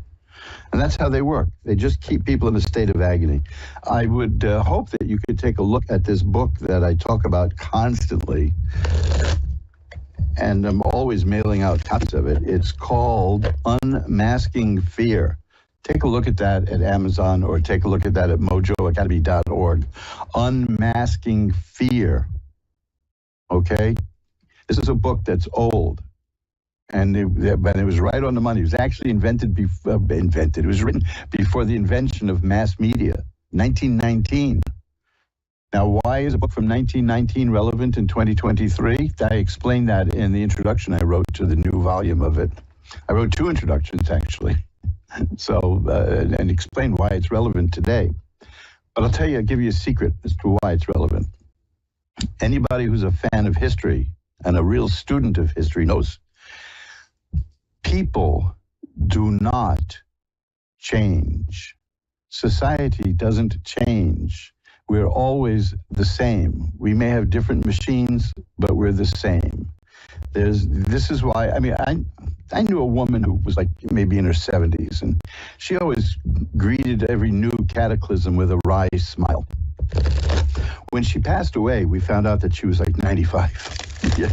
And then I realized, of course, she's seen everything before. That's why she smiles that way. She was wonderful. I mean, she just, nobody realized how old she was until she died, and it was in her obituary. And she was well over 95. I think she was like 96 or 7. And that's, and so whenever people would come at her with, oh, this horrible thing is happening, blah, blah, she would just kind of smile and say, oh, that's terrible. That's really bad. But I'm sure, she saw it all. She'd been there, done that, is something real. And that's what you get with age. They say you get wisdom with age. I think you just get boredom with age. You can't surprise people anymore. They've seen it all. They've been there and done that. Well, speaking of been there and done that, what we're going to go there and do is some tarot readings tonight so that we can see what's going on in your life. I am going to ring a bell 3 times to declare a sacred space. And we'll pull back the curtain on the magical window for Dee in Bethlehem, Pennsylvania. Hi, Dee. You're on with Reverend Elliot. Hi, how are you? I'm doing well. How are you tonight? Hello, can you hear me? I'm good, thank you. Oh, good. Yeah. There was a slight lag there. Bethlehem, Pennsylvania. Gee, I can't remember the name of it now. There was a story that Damon... Yeah, but there was a story that Damon Runyon wrote, the guy who created Guys and Dolls, that takes place in Bethlehem, Pennsylvania. And I think it might have been called The 3 Wise Guys. I really don't remember. But it was one of those kind of sappy maudlin things that only Damon Runyon could write that could get a rock to cry, You want to read something, the Little Miss Marker has been made into a movie 2 times, but if you read that story and you're not crying by the end of it, ooh. Same for a story called Little Pinks. That was made into a movie with Henry Fonda and Lucille Ball. So every time I see Bethlehem, Pennsylvania, I remember Damon Runyon. Wow. So what can I look at for you tonight? Love, anything general, anything, whatever you think I should know. How about that? Okay, let me just see. Have you had an unfortunate experience lately? Yes. Okay, because I've got a card here that's the 5 of Cups, and that is about partial loss. I mean, something happened and you lost something, but it's not as big a loss as, it hurts more than it was, if you know what I mean, which is not a problem. It was a marriage separation. Because what I've got here is this thing shows a person looking at 3 spilled cups, and behind her are 2 full cups. And what the card is saying is that yes, you lost some, but you didn't lose everything. That you still have some more. Right now, the person in the card is looking at the loss. The person is preoccupied with the loss. And it will soon turn around. What's implied in the card is that you'll turn around and see that you didn't lose as much as you thought you did. But that's not to say, snap out of it. You'll get there when the time is right for you. Having been in that position myself, I know that it takes time. And I'm not one of those people who believes in saying, "Oh, cheer up," Especially the kind of. Well, it was a blessing in disguise, which really means you got shot, Now, let me tell you this, because along with that card, I have the 5 of Cups and the Five of Swords. Fives are really severe in tarot. That's why I figured something bad had happened recently. The Five of Swords is about somebody who was not being very honest, somebody was manipulative, was lying about you, was spreading rumors, all kinds of stuff. So is that what was going on? Someone you couldn't That was trust? my husband. Yeah, well, that's there. Now, let me tell you, I love this about the cards, because the next card is the World, and that's the card of assured success. That's the card that means you're going to be fine. After that is the Six of Rods, which is a card of triumph. After that is Temperance, which means balance will return to your life. So you'll be okay. Good. You really were treated badly. This is something that bothers a lot of people. Was it my fault? What did I do? And sometimes they just would like some confirmation about what happened. And according to this, you were very badly treated. So if that's how you feel, the cards feel that way too.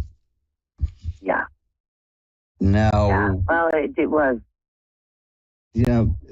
So how long ago did this happen? It's fairly recently, right? This was recent. Yeah, this was March.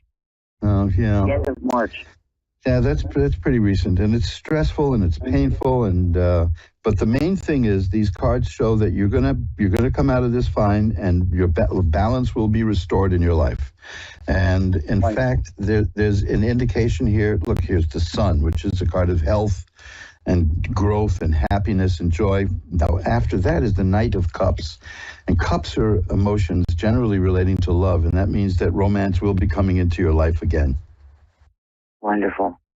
Okay, so just, as much time as you need, because there's no way of saying, snap out of it, get over it. You'll deal with it when you can. The beauty of that card, the Five of Cups, is that right now the person is focused on the sad part, but will eventually turn around and see all the good stuff that's left over in her life.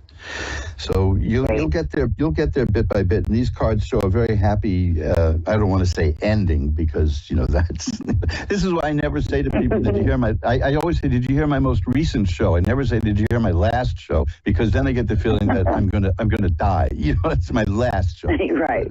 I'm seeing a wonderful outcome. I have to get used to saying not ending, but outcome. But yes. But right now, there's still pain, because I see the Three of Swords, which is a heart pierced by swords. But that's followed by the Judgment card, which is about rebirth and regrowth, and you're going to get everything you deserve. The main thing is the outcome is good, and there's verification that you were treated very badly. Right.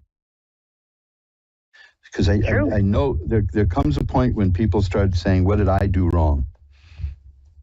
Except unless you're one of those people who's never at fault. Boy, those are great people to be around. Oh, no. You find yourself evaluating. Yeah, you find yourself looking back and saying, what did I do? Could I have done something better? Yeah, I know. I mean, I knew. Sometimes going into it. I used to joke about a marriage that I was in very, very, very briefly, that when the minister said he would promise to love this person till forsaking all others until death do you part, that I looked at him and said, could you repeat that last piece again?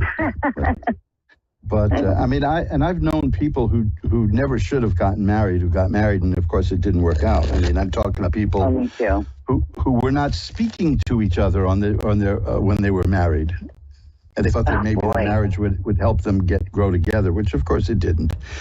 But the main thing is, here's that. Whoa! Look. Once again, I got the Five of Swords, which is a person who is distrustful, dishonest, all the whole 9 yards.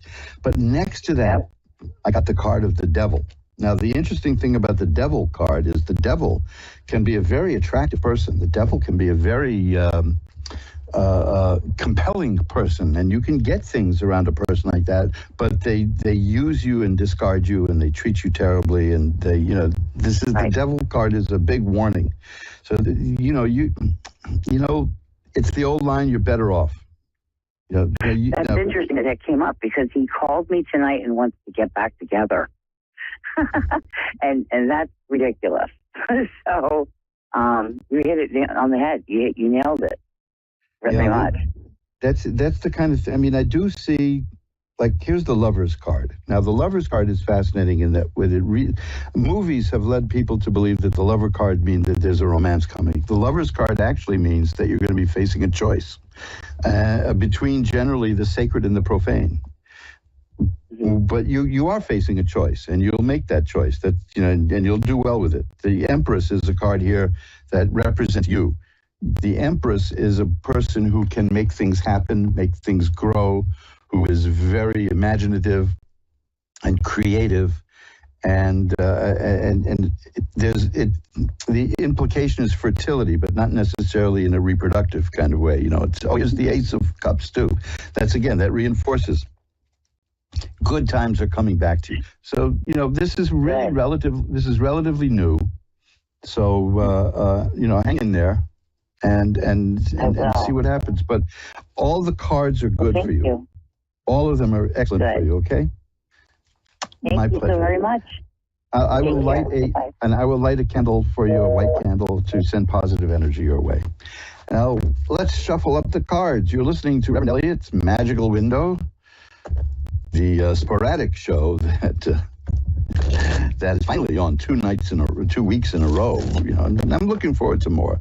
I have no intention of skipping shows because if only the thing I couldn't do when I was very sick was I couldn't talk. It took my voice away. And I get such an energy boost doing this show that I think that if I could have done the show, as sick as I was, if I could talk, that I would have healed a lot faster. Because there's positive energy there. And I'm a big exponent of positive energy. And I was denied that because of that's what I sounded like. It sounded terrible. I'm still a bit hoarse. Anyway, Jeanette in Hampton, Virginia is next. Jeanette. Oh. Hi, sorry to mispronounce your name. Jeanette. No worries. Hi, how are you doing tonight? Doing well. I just had 2 quick questions for you. Maybe you can help me out with. Sure, we can take time too. You don't have to be quick. Okay, so I've been trying to manifest like a best friend husband. Mm-hmm. I've been trying to do a different manifestation techniques, going out a lot more. Just curious what you see in the future for that. Okay, now remember, there's a practical aspect to this too. Are you going out among people and meeting people and doing things like that? Yes, I have been going out at least a few days a week recently. Okay, because, there's an old joke about a guy who wants to win the lottery, and he prays fervently prays to win the lottery, and nothing happens. He finally gets disgusted, and he curses out God for not answering his prayer, and a cloud appears, and a voice comes out and says, "Why don't you buy a ticket?" So... This to say that, magical stuff is good and manifestation is truly good. I spoke about this last week, that in the 1970s, I did a study. I actually contacted many very successful people in their field. Some were even in buildings. But, wait a minute, I can't do a gag like that. The one, I wanted to talk to them about success. And the one thing they all had in common was that for years before they had attained their success, they saw themselves in that position. They could picture themselves in that position. So when The Secret came along, what was that, in the 90s or so, I was prepared. I knew that was what was going on. Because and it makes sense. You're not going to get something if you don't visualize it, because then how are you going to know you got it, right? Right. I knew a person one time. I don't want to get into anything that would describe this person, but he or she, shall we say, had more breaks, had more things happen than anyone I ever knew. Had jobs that some people would kill for, and just kept walking away from them. Didn't think that it was the right thing.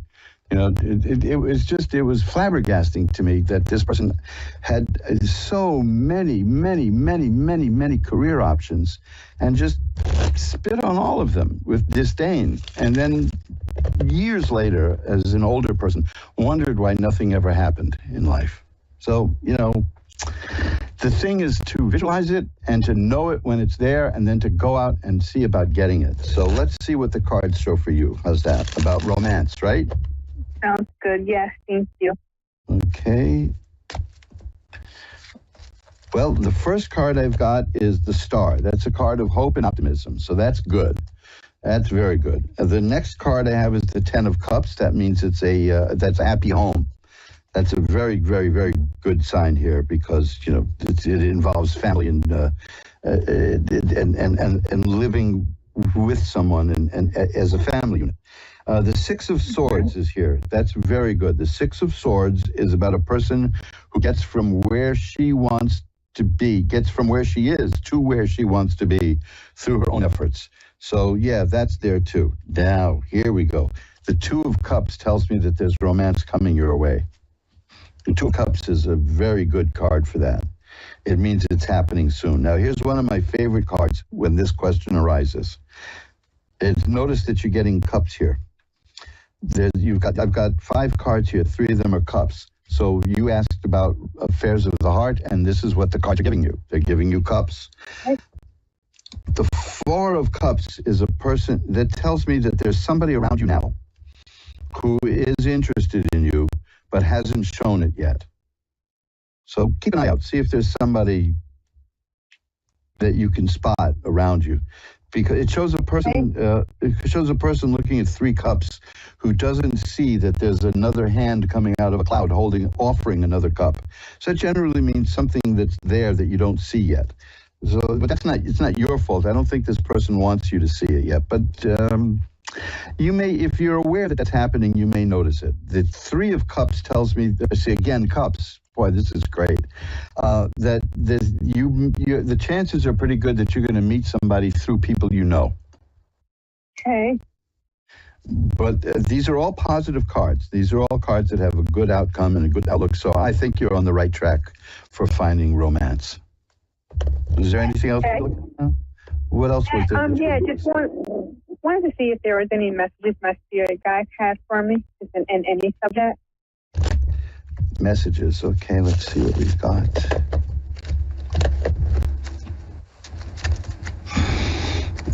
Okay. Boy, these look like this is definite. These 2 cards are definite. They go together. The Queen of Swords and Strength. The message of these is take command of your thoughts and be strong about it. The Queen of Swords represent mental.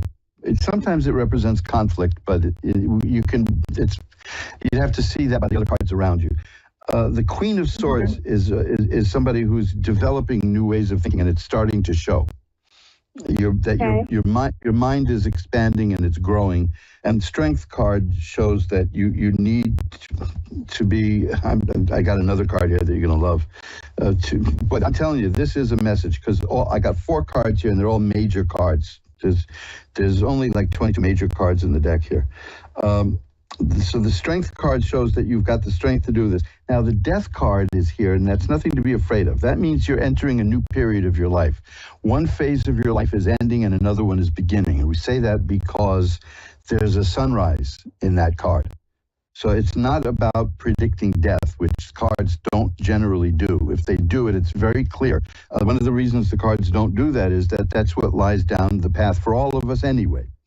But this is followed now by Judgment, which is telling me, the Death and Judgment card telling me that you're going to experience a rebirth of who you are. And it's going to be very good. And you're looking for a new way of living, and you're going to get it because you're strong and your mind is growing. So one phase of your life is ending and another one is beginning, and that new beginning is going to be a game changer. Okay, so this is very good. This is very exciting times then for you. You're growing and you're changing. You're growing emotionally and physically and spiritually, all of that. It's all there. Okay, so yeah. It takes strength to go through that, but the message is be strong. That's what the Strength card is. I definitely, since all of these cards were major cards, I definitely take that as a message from a guide. Okay? Yeah, thank you so much. Thank you so much. I appreciate you. Well, my pleasure, because that's a wonderful, life-changing reading. And hang on one second. I want to pull one more card to just see the overall. Okay, here it is. That's great. The 8 of Cups. The 8 of Cups is about a person who is walking away from things in life that aren't working and walking towards things that are working. So you're changing. You're changing for the better, and that's good. You're going to love it. Okay? Yes, I have been on vacation for a month now, and I've been doing so much healing and so much growth spiritually and physically. I mean, I've been losing weight, and it's just the reading is totally accurate. Great. You feel it, don't you? It's growing inside you. That you're blossoming in a new way. Some people get scared to death of that, but I see you're not just welcoming it, you're asking for it, and you're managing it, and it's good, and I applaud you. So if you can drop me a line anytime, and we can take a look at a few more cards if you'd like. My email is asktarot@earthlink.net, and you can also find me through askoneradio.com, or just do a Google search for Reverend Elliot's Magical Window, and you can contact me. Okay. Sounds good. Yeah, the street card, I'm a Leo, so I'm not surprised that came out. Yeah, good. Okay, it looks good. Thanks a lot for calling. Thank you. Bye-bye. Bye-bye. And we'll shuffle the cards up again. You're listening to Reverend Elliot's Magical Window, the show that asks the metaphysical question, is this guy going to show up next week? And yes. Yes, I will. I make it my business to show up next week. Like I said, I was in a rotten mood today because helicopters woke me up and didn't let me get any sleep. But we transcend that. You see, if only I had had my voice while I was sick, I could have gotten so much positive energy. Elaine, right here in New York City is next. Hi, you're on with Reverend Elliot. Hi. Hi, how are you tonight, Elaine? I'm all right. Well, let's see if we can make that a little better. Okay? What can I look at for you? Basically just thinking about my romantic life and I guess health. Okay, well, the romantic life, I can give you a quick answer to that because this is a card I just had for somebody else too, but there's a little bit more to it now. It's the Two of Cups, and that generally indicates a new relationship coming your way. If you're in a relationship, it can also indicate the relationship reaching a new level, but something new is coming. It's going to be very fulfilling because you have the Nine of Cups, which is a card of a person enjoying the sensual things in life, just deep, deep pleasures on all levels. And then the Ace of Cups is here, which is the beginning of romance. So these cards all indicate something good is coming your way. And soon. And your health, you said? Yeah, I guess long-term health stuff. I'm doing the right things and stuff like that. Okay, I'll take a look. Of course, if you have any concerns, see a health professional. I'm duty bound to say that. I'm up to my earlobes in doctors, but let's see. The funny thing is, I haven't been able to get near a doctor since I was sick. It's funny. Nowadays, they don't want you to come to the office if you're not well. That's beautiful, right? Exactly. It's like you kind of monitor yourself. That's kind of crazy, though. That's when you need them. Let's see. What have I got here? Well, I got all kinds of happy cards here. I don't see any speed bumps in your future here. I've got the Ten of Cups, which is perfected happiness here. I've got the Magician, which is a person who can draw spiritual power down to earth and use it here. I've got the Six of Rods, which is great success. I've got Temperance, which says that you're living a life that's well balanced. No, nothing wrong here at all that I see. Nothing at all. Yeah. I just want to make sure I was going down. I've been doing a lot of changes in my life, so for the better, in terms of health, eating right and stuff like that. Well, according to this, you're handling it well, according to this. So let's see if I can get anything else on that. Let's see, now here's the Knight of Cups again, and that's again about a new relationship. Ace of Rods is here. Are you starting a new work procedure, a new job, new career, work procedure? What the heck does that mean? It usually indicates a new job, new career. The rods are about work and career, and the aces are something. So if you're thinking of doing something new, there's some opportunities which will be coming your way. Okay. It's worth keeping in mind. So, nothing, everything else is happy here, like the Four of Rods, that's again happiness. There's the Ace of Swords, the new way of thinking. Is your mind is, you've already said that, though, that you're making changes. That's the Ace of Swords. There's the Sun, which is healing and health and growth. No, I see no speed bumps in your immediate future here. It's looking good. Okay. Okay. Anything else? Yep. No, just wondering if there was any other guides or anyone close to me sending any message or anything that they can share with me. Okay. Let's see what we've got.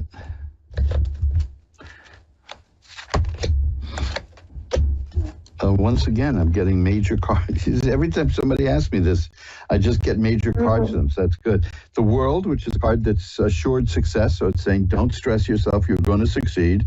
Temperance again, there's going to be balance. And the High Priestess, which is an excellent card. That means you have spiritual powers that, you can transcend this world and the next, which it's a very good card. You had the Magician before, so you see, this is the Yeah, it reminds me of my brother. Yeah, well, that's something that he me. It's everything's going to be okay. Everything you're on a good path and things are working well. So it's disgustingly positive. It's all filled with positive. And there is here's the Hermit. That's about a guide. You asked about a spiritual guide. That's what this card is. It's about a guide. So that's like saying, and by the way, I'm the guide. What the cards are saying here. So yeah, I think you hit the right person here through me and the cards, but they're your cards. But yes, this is getting the Hermit card at the end, which shows a person holding a light to show you the way. So yeah, this is good. That is a message from a guide. It's all major cards, which is the way it goes when I do readings like that. And you're going to be very successful. And part of it is accessing the mystical side that you have. Do you use that side a lot? I don't. I know about it, and I know that I could use it, and if I, get a little stronger and learn more about it. But I'm aware of it. What would you like to learn? Maybe I can point you in the right direction. Just kind of how to hone in on things. I have a lot of instincts, and some people would say, "Oh, gut feelings" and stuff like that. But I'm always aware of those things, and that's what I try to follow.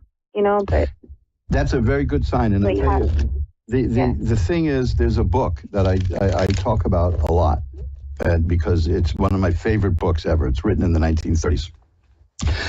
And the people who republished it wanted me to do the introduction, and I read the book and I said, you don't need me to write a word here. This thing is perfect. It's called Hunches.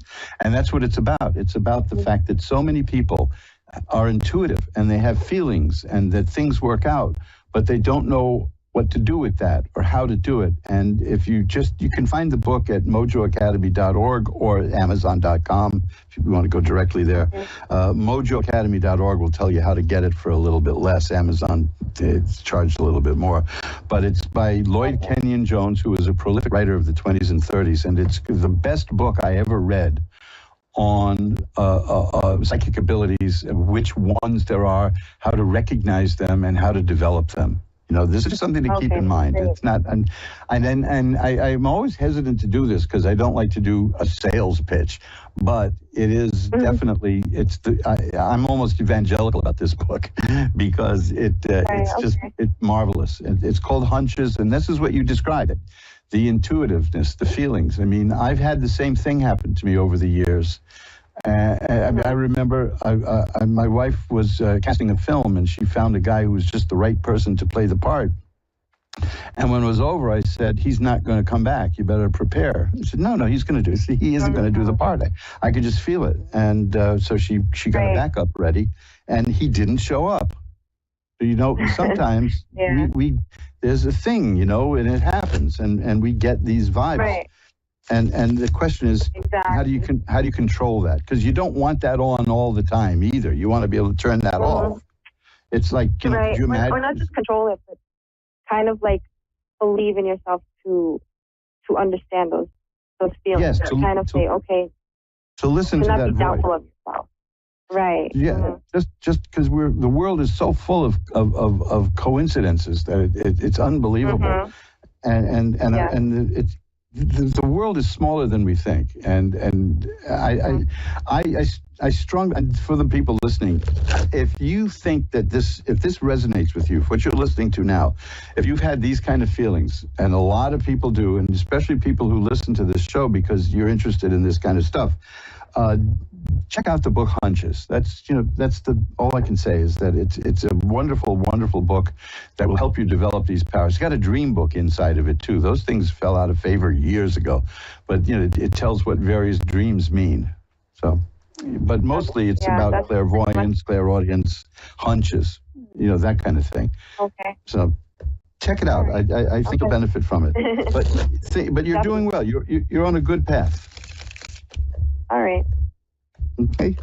Thanks for calling. All right. Thank you so much. Have a good evening. Bye-bye. And let's shuffle the cards. And you're listening again, Reverend Elliott's Magical Window on the Ask One Radio Network. We've been doing this for over 10 years now. That's amazing. I've got a backlog of hundreds and hundreds of shows. And I stopped numbering them here in my files. I'm going to have to do that. I have to spend an afternoon and do that. I became very lazy and very, very, what's the word I'm looking for? Lazy. That's the word I'm looking for. Lazy. I've become contemplative. No, I've become lazy, I like to joke that in an earlier marriage, one of the big complaints that my spouse had was that I procrastinate. And I got very angry when I looked that word up 2 weeks later. One more time. Anyway, Patsy in New Orleans is next. Hi, you're on with Reverend Elliott. Hi. Hi, Patsy. How are you tonight? I'm good. How are you? I'm doing well. How is New Orleans? Hot. I've never gotten down to New Orleans. I always wanted to. I have in my collection, I have a signed album by Sweet Emma, which I know she signed lots of them, but I managed to hang on to one, and I've got it. And I listen to it once in a while when I dust off the vinyl. But it makes me want to go there. I'm actually in Lacombe, Louisiana, which is only 30 minutes from New Orleans. Oh boy, what I wouldn't give, huh? Well, I guess because I live in a tourist neighborhood, so I know what it's like. So I don't know how the tourists are in New Orleans, but I know what they're like here. Yeah. And I'm not thrilled with them, and I don't want to be one. No. To me, the tourists are the people who stand 5 abreast on the streets in the sidewalk of New York and block everybody while they look up at the buildings. But at least they come here and they enjoy New York. And I live in what's essentially the theater district. Oh, wow. Okay. Wow. I always wanted to go to New York. Well, catch it before it's gone. It's changing. Oh, wow. Really? It's getting mallized. It's getting to be like a mall. But we do have the Broadway Theater is still hanging on in there, even though it costs a fortune to go see. But we still have lots of little attractions. The old New York is here. I mean, complaining about New York changing is a very New York thing to do. I mean, I've seen books from the 1950s. The early 50s with Jack Kerouac and Allen Ginsberg whining about how Greenwich Village is dead. So it keeps going. But we managed to stay here. So what can we look at for you tonight? What can the cards show you? Well, I don't. I had 2 questions. My mother, she passed away when I was 20. Mm-hmm. And I'm 60 now. I'll be 60 tomorrow. But anyway, I never get a sign. I mean, I don't ever feel her, And so I was just wondering if she's around, if she shows anything or has a message for me. And then I also have a son that has autism. And, I'm getting up in age, and I'm just wondering if he's going to be okay after I pass on. Let's see if there's a message from your mom. How's that? Okay. Because there's very definite signs I look for in a reading of afterlife reading to see if we're getting anything. And that involves one of several cards, like the death card or the high priestess card or judgment. So let's just see. So far I haven't gotten anything. Yeah. No, I'm not getting anything at all. Let's take a look at your son, and then we'll go back to that, okay? Okay. Maybe that's a higher priority for you right now. This is what's blocking it. Okay.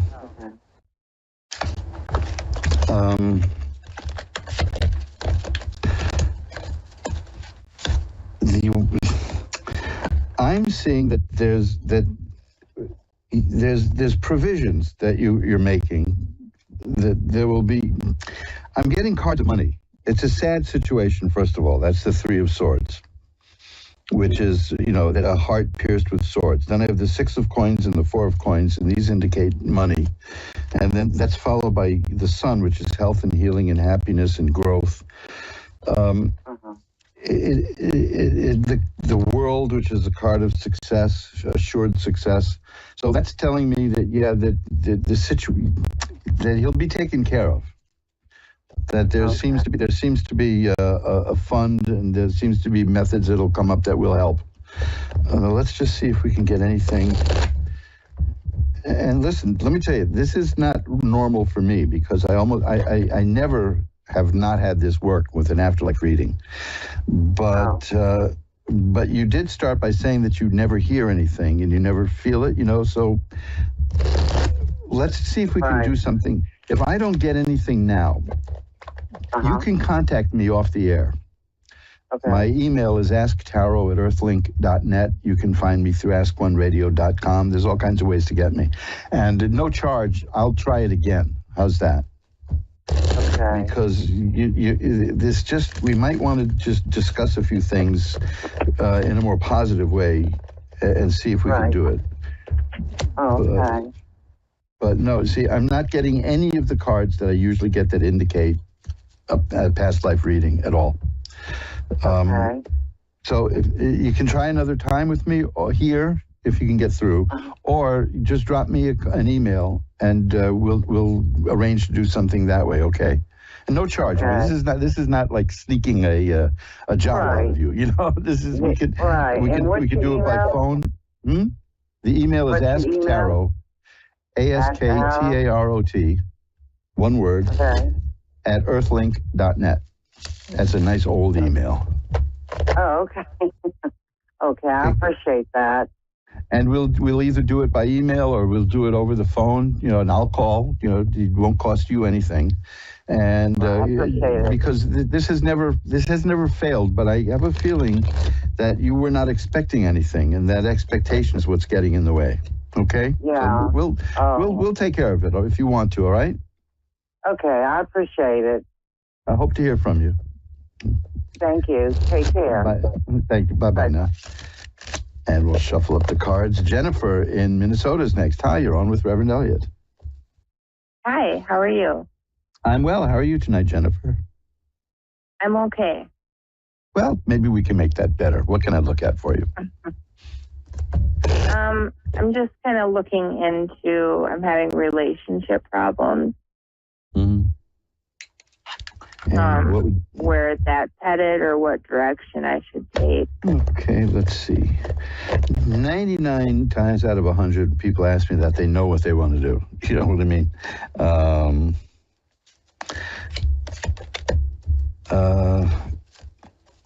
Let's see what I'm getting. Is this a new relationship? No. Okay, because no. I got a card here, which is the Page of Cups, which is about a new relationship. And that could either mean a new relationship or the relationship you're in reaching a new level. Unfortunately, the next card is a card of unhappiness, great sorrow, the Three of Swords, which it doesn't get more sorrowful than that. It shows a heart pierced by swords and it's crying. So there's a very serious situation here, right? Right. Well, the Knight of Cups is about usually it means a new relationship too. That's like the Page of Cups. That's why I'm confused here about this. Here's another one, which is the Two of Cups. And notice you ask about relationship and you're getting cards that are cups, and that's good. That means that the cards are listening to you. But they're pointing the way to something new coming into your life. The Page of Cups, the Knight of Cups, the Two of Cups is about a new romance. Here's the Queen of Cups, that it's something that you'll take in. And here's the Ten of Cups, which shows happiness. I mean, this is very odd, I think what you're thinking about is leaving, right? Right. Yeah, well, this is just showing that there's a lot of good stuff romantically in your future. But this is not the kind of decision that you want cards to make for you. You know what I mean? Right. Because it's a heavy thing here. But here's the Nine of Cups. That's about a very sensual relationship. But it's cups again. It's cups. Every time I get a card here for you, it's cups. It's telling me that the Page and the Knight, they're telling me that there's something new coming your way. Okay. So, I can't, barely knowing you or the situation, I certainly can't advise you. But you keep an eye out, because here's the Nine of Swords. It's a very sorrowful situation right now, right? You're not happy. Right. That's like the Nine of Swords and the Three of Swords are truly unhappy. But yet other cards indicating the future are happy, and they all center around romance. Like the Nine of Cups I was telling you about, or the Ace of Cups and the Knight of Cups and the Page of Cups. These are all, I'm just seeing happiness romantically in your future. How you get there is not something that I can advise you on. You know what I'm saying? Yeah. But you know what I mean. So. I do. But like I said, most people know what they want when they ask a question like that. Right. Like, say, if the question was, if I stay with this person, what will my life be like? If I leave, what will my life be like? But I think these cards are answering that there's good stuff in the future, and everything relating to now is sorrow. Here's another one. There's a Five of Coins. That's about money problems and sadness and woe, followed by the Ace of Cups, which is about romance. See, now, you're not being treated well in this relationship, are you? Not the best, not the worst. Because look at the Five of Swords here is, it's not very good. And the Six of Swords is here, which is a card about somebody going from where they are to where they want to be. Okay. So you're going to make, let me put it this way. As bland as this sounds, you are going to make changes in your life that are going to bring you the happiness that you want. What those changes are is up to you. Correct? Okay. So, correct. Don't let anybody tell you in an encounter like this what to do. I'm just seeing that whatever it is you do, you're going to make the choice that leads to happiness. Okay. So consider what you need carefully, and here, look, the Sun is here. That's a card about health and growth and joy and happiness. It's good. I see suffering and pain, but not in your future. Okay, you're going to take care of that. Perfect. That will be perfect. Is there anything else you want to look at? Just, is there anyone you can see in the cards watching over me? Okay. Shuffle them up. And this is fascinating. I'm not going to particularly go by the meaning of these cards as much as I'm going to go by the pictures on the cards. The cards are the Lovers and Temperance. Now, in the Lovers card, it shows two people with an angel over them watching them. And the Temperance card shows an angel. So I think the answer to your question is yes. The image that the cards wanted me to see, to tell you about, is an angel watching over people. So there you go, right? So yes, I do see somebody. So that's good. That's nice. And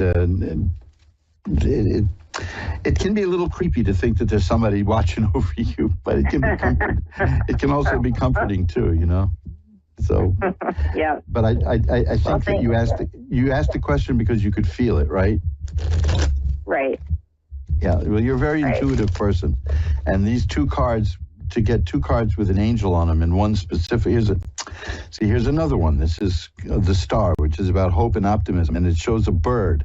There's a person, a woman in the water, balancing the water, and there is a bird in a tree watching over her. See, that's the spirit.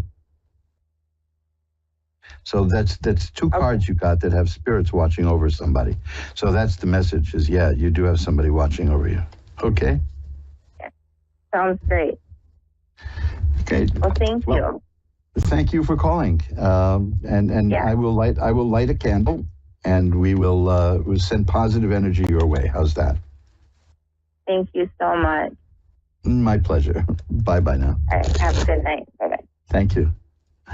And folks, that's it. We've come to the end of another edition of Reverend Elliot's Magical Whatnot, where we get together and we look through the tarot cards. And oh boy, I've got a lot of stuff to tell you about, but I've only got a couple of minutes left. There's a new book up at Amazon, not by me.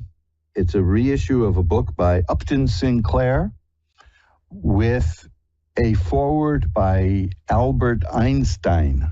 Yes, that guy, Albert Einstein. You know, there's a very funny story about Albert Einstein. It's funny if it's true, but there was a guy in America called Petrillo, who was the head of the musicians union. And one of the things Petrillo did was he called a strike. He called a recording strike. And for a period in the late 40s, nobody made records unless they were like a self-contained group. So you'll get recordings by the Mills Brothers because they were just 3, sometimes 4 guys with a guitar. And you got choir recordings, but he called a musician strike. And I used to wonder, there were jokes in the Warner Brothers cartoons where Bugs Bunny would say, I sure hope Petrillo doesn't find out about this. Well, there was a benefit for the musicians union, and Petrillo played the trumpet. And Oscar Levant was playing the piano. And in this trio, Albert Einstein played the violin. And they couldn't get their timing right. And in exasperation, Petrillo turned to Einstein and said, geez, Einstein, can't you count? Well, to me, that's funny anyway, you know. But you see, even Einstein is not an Einstein all the time. But he wrote the foreword to this book. And it's called Mental Radio. And these are tests that Upton Sinclair did, definitive tests that he did with his wife to show that telepathy is real. This is what we talked about, like with hunches, for instance. It shows about that. But you see, it was a highly attacked book, but his methods stood up. People thought it was wrong that it was his wife who took part in the experiments with him, but that's kind of silly. It's because somebody had to do it, and it's just a fascinating book that helps prove the existence of mental telepathy. And we all know that. I mean, years ago, somebody gave me great advice. He said, always act as if people can read your mind, because they can. And boy, I tell you, because we give out more cues than we think. People can tell what we're thinking, you can tell when somebody's lying to you a lot of the times. You know that. So it's definitely a book worth looking at. I mentioned again, I'll repeat that 2 books that I've mentioned. These are wonderful books that will help, that will improve your life. It's Unmasking Fear and Hunches. You can find those at mojoacademy.org, mojoacademy.org. There's new books coming. By that I mean old books that have been forgotten. I've got a book from the 1890s that before I got ill I started to restore, and I am continuing that right now, and soon it will be available. And it's a book on the wonders and glories of solitude. That scares a lot of people, solitude, but I like it, and this is a book explaining a lot about it. In today's electronic world where we're overloaded with images and sounds, that's good. So until next week, we've run out of time. Remember, time flies. It's up to you to be the navigator. Bye-bye now.